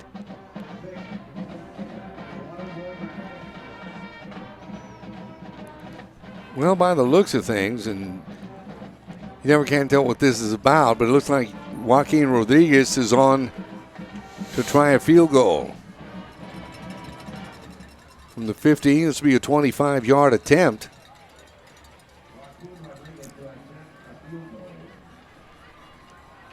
We'll see if they go through with this. The snap. He gets his foot into it, and it's no good. Well, it looked like he got way underneath it or something. He didn't hit it clean for sure. So, a minute 56 left to go in this one this evening. Our score remains Lake Travis 21, Smithson Valley 3. We'll be back in just a moment. This is Smithson Valley Football on the Ranger Network. Tonight's broadcast is brought to you by Comal Independent School District, HEB, GVTC, Wick Productions, Ferris Orthodontics, Summerhill Dental, Smoky Moe's Barbecue, and Pizza Hut.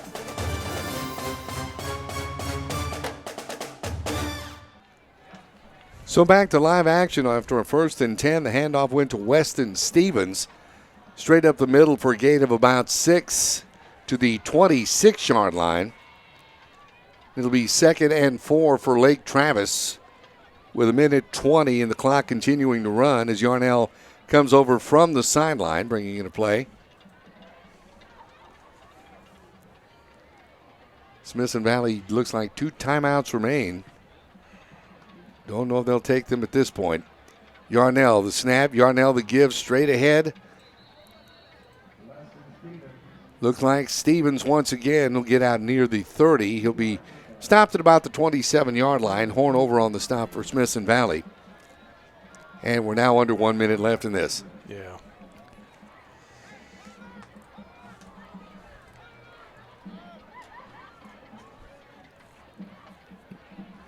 This looks like it's going to be it right here. Got to run one more play. This should be the last play of the ball game. So all we do is tip our cap this time to Lake Travis on a great season, and to the Smithson Valley Rangers. Won their last 2 to get here with big momentum. And we regroup for the 2020 season. Stevens once again straight up the middle, out across. His forward momentum may have got him to the 30-yard line before he'll be driven back. 10 seconds left in this one, and Lake Travis will advance.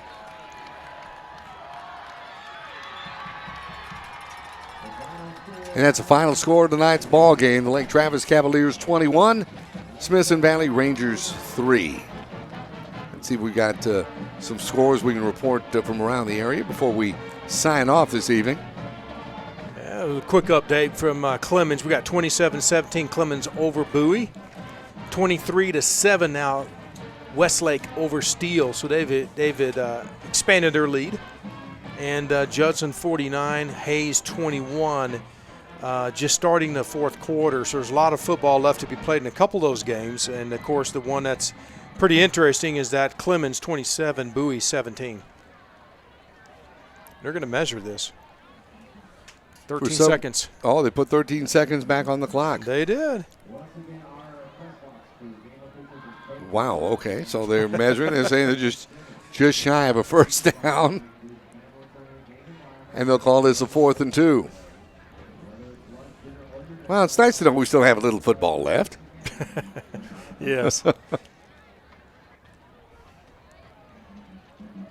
Well, to your point, it's been a great season for the Rangers, Smithson Valley Rangers. It's been a tough year for them. They've played a lot of close games. They've won some close ones. They've lost some close ones, and 26-6A rolling. It's a dogfight every single week. Every week. I mean, it's got to make you tough, or it's either breaks you or makes you tough, and it made these Rangers tough. Stevens one more run of the football as he gets down to about the 30. I'll call it the 34. And this time it looks like time will tick away.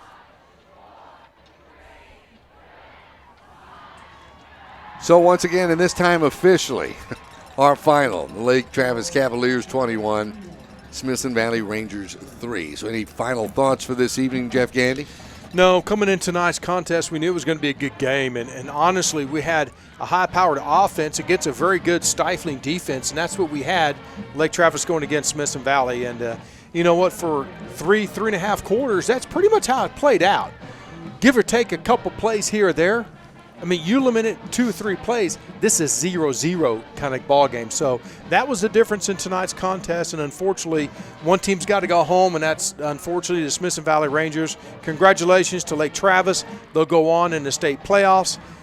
Wish them well, and again, the coaches did a marvelous job, and it's always a blessing and an opportunity for me to work with you, the voice of San Antonio Spurs. Roland, it's always a pleasure. Thank you for letting me hang out with you here tonight. The pleasure and the honor is all mine, Jeff Gandy. I sincerely appreciate it. I look forward to next time, and I thank all the fine folks from Wick Productions for another great season, and I guarantee you more exciting things are to come on the Ranger Network, so stay tuned right here. So once again, on behalf of my partner in crime, Jeff Gandy, my name is Roland J. Reese. We look forward to seeing you next time. Once again, our final Lake Travis 21, Smithson Valley 3. Until next time, so long, everybody.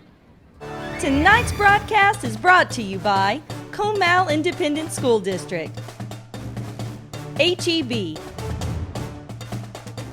GVTC, Wick Productions, Ferris Orthodontics, Summerhill Dental, Smoky Moe's Barbecue, and Pizza Hut.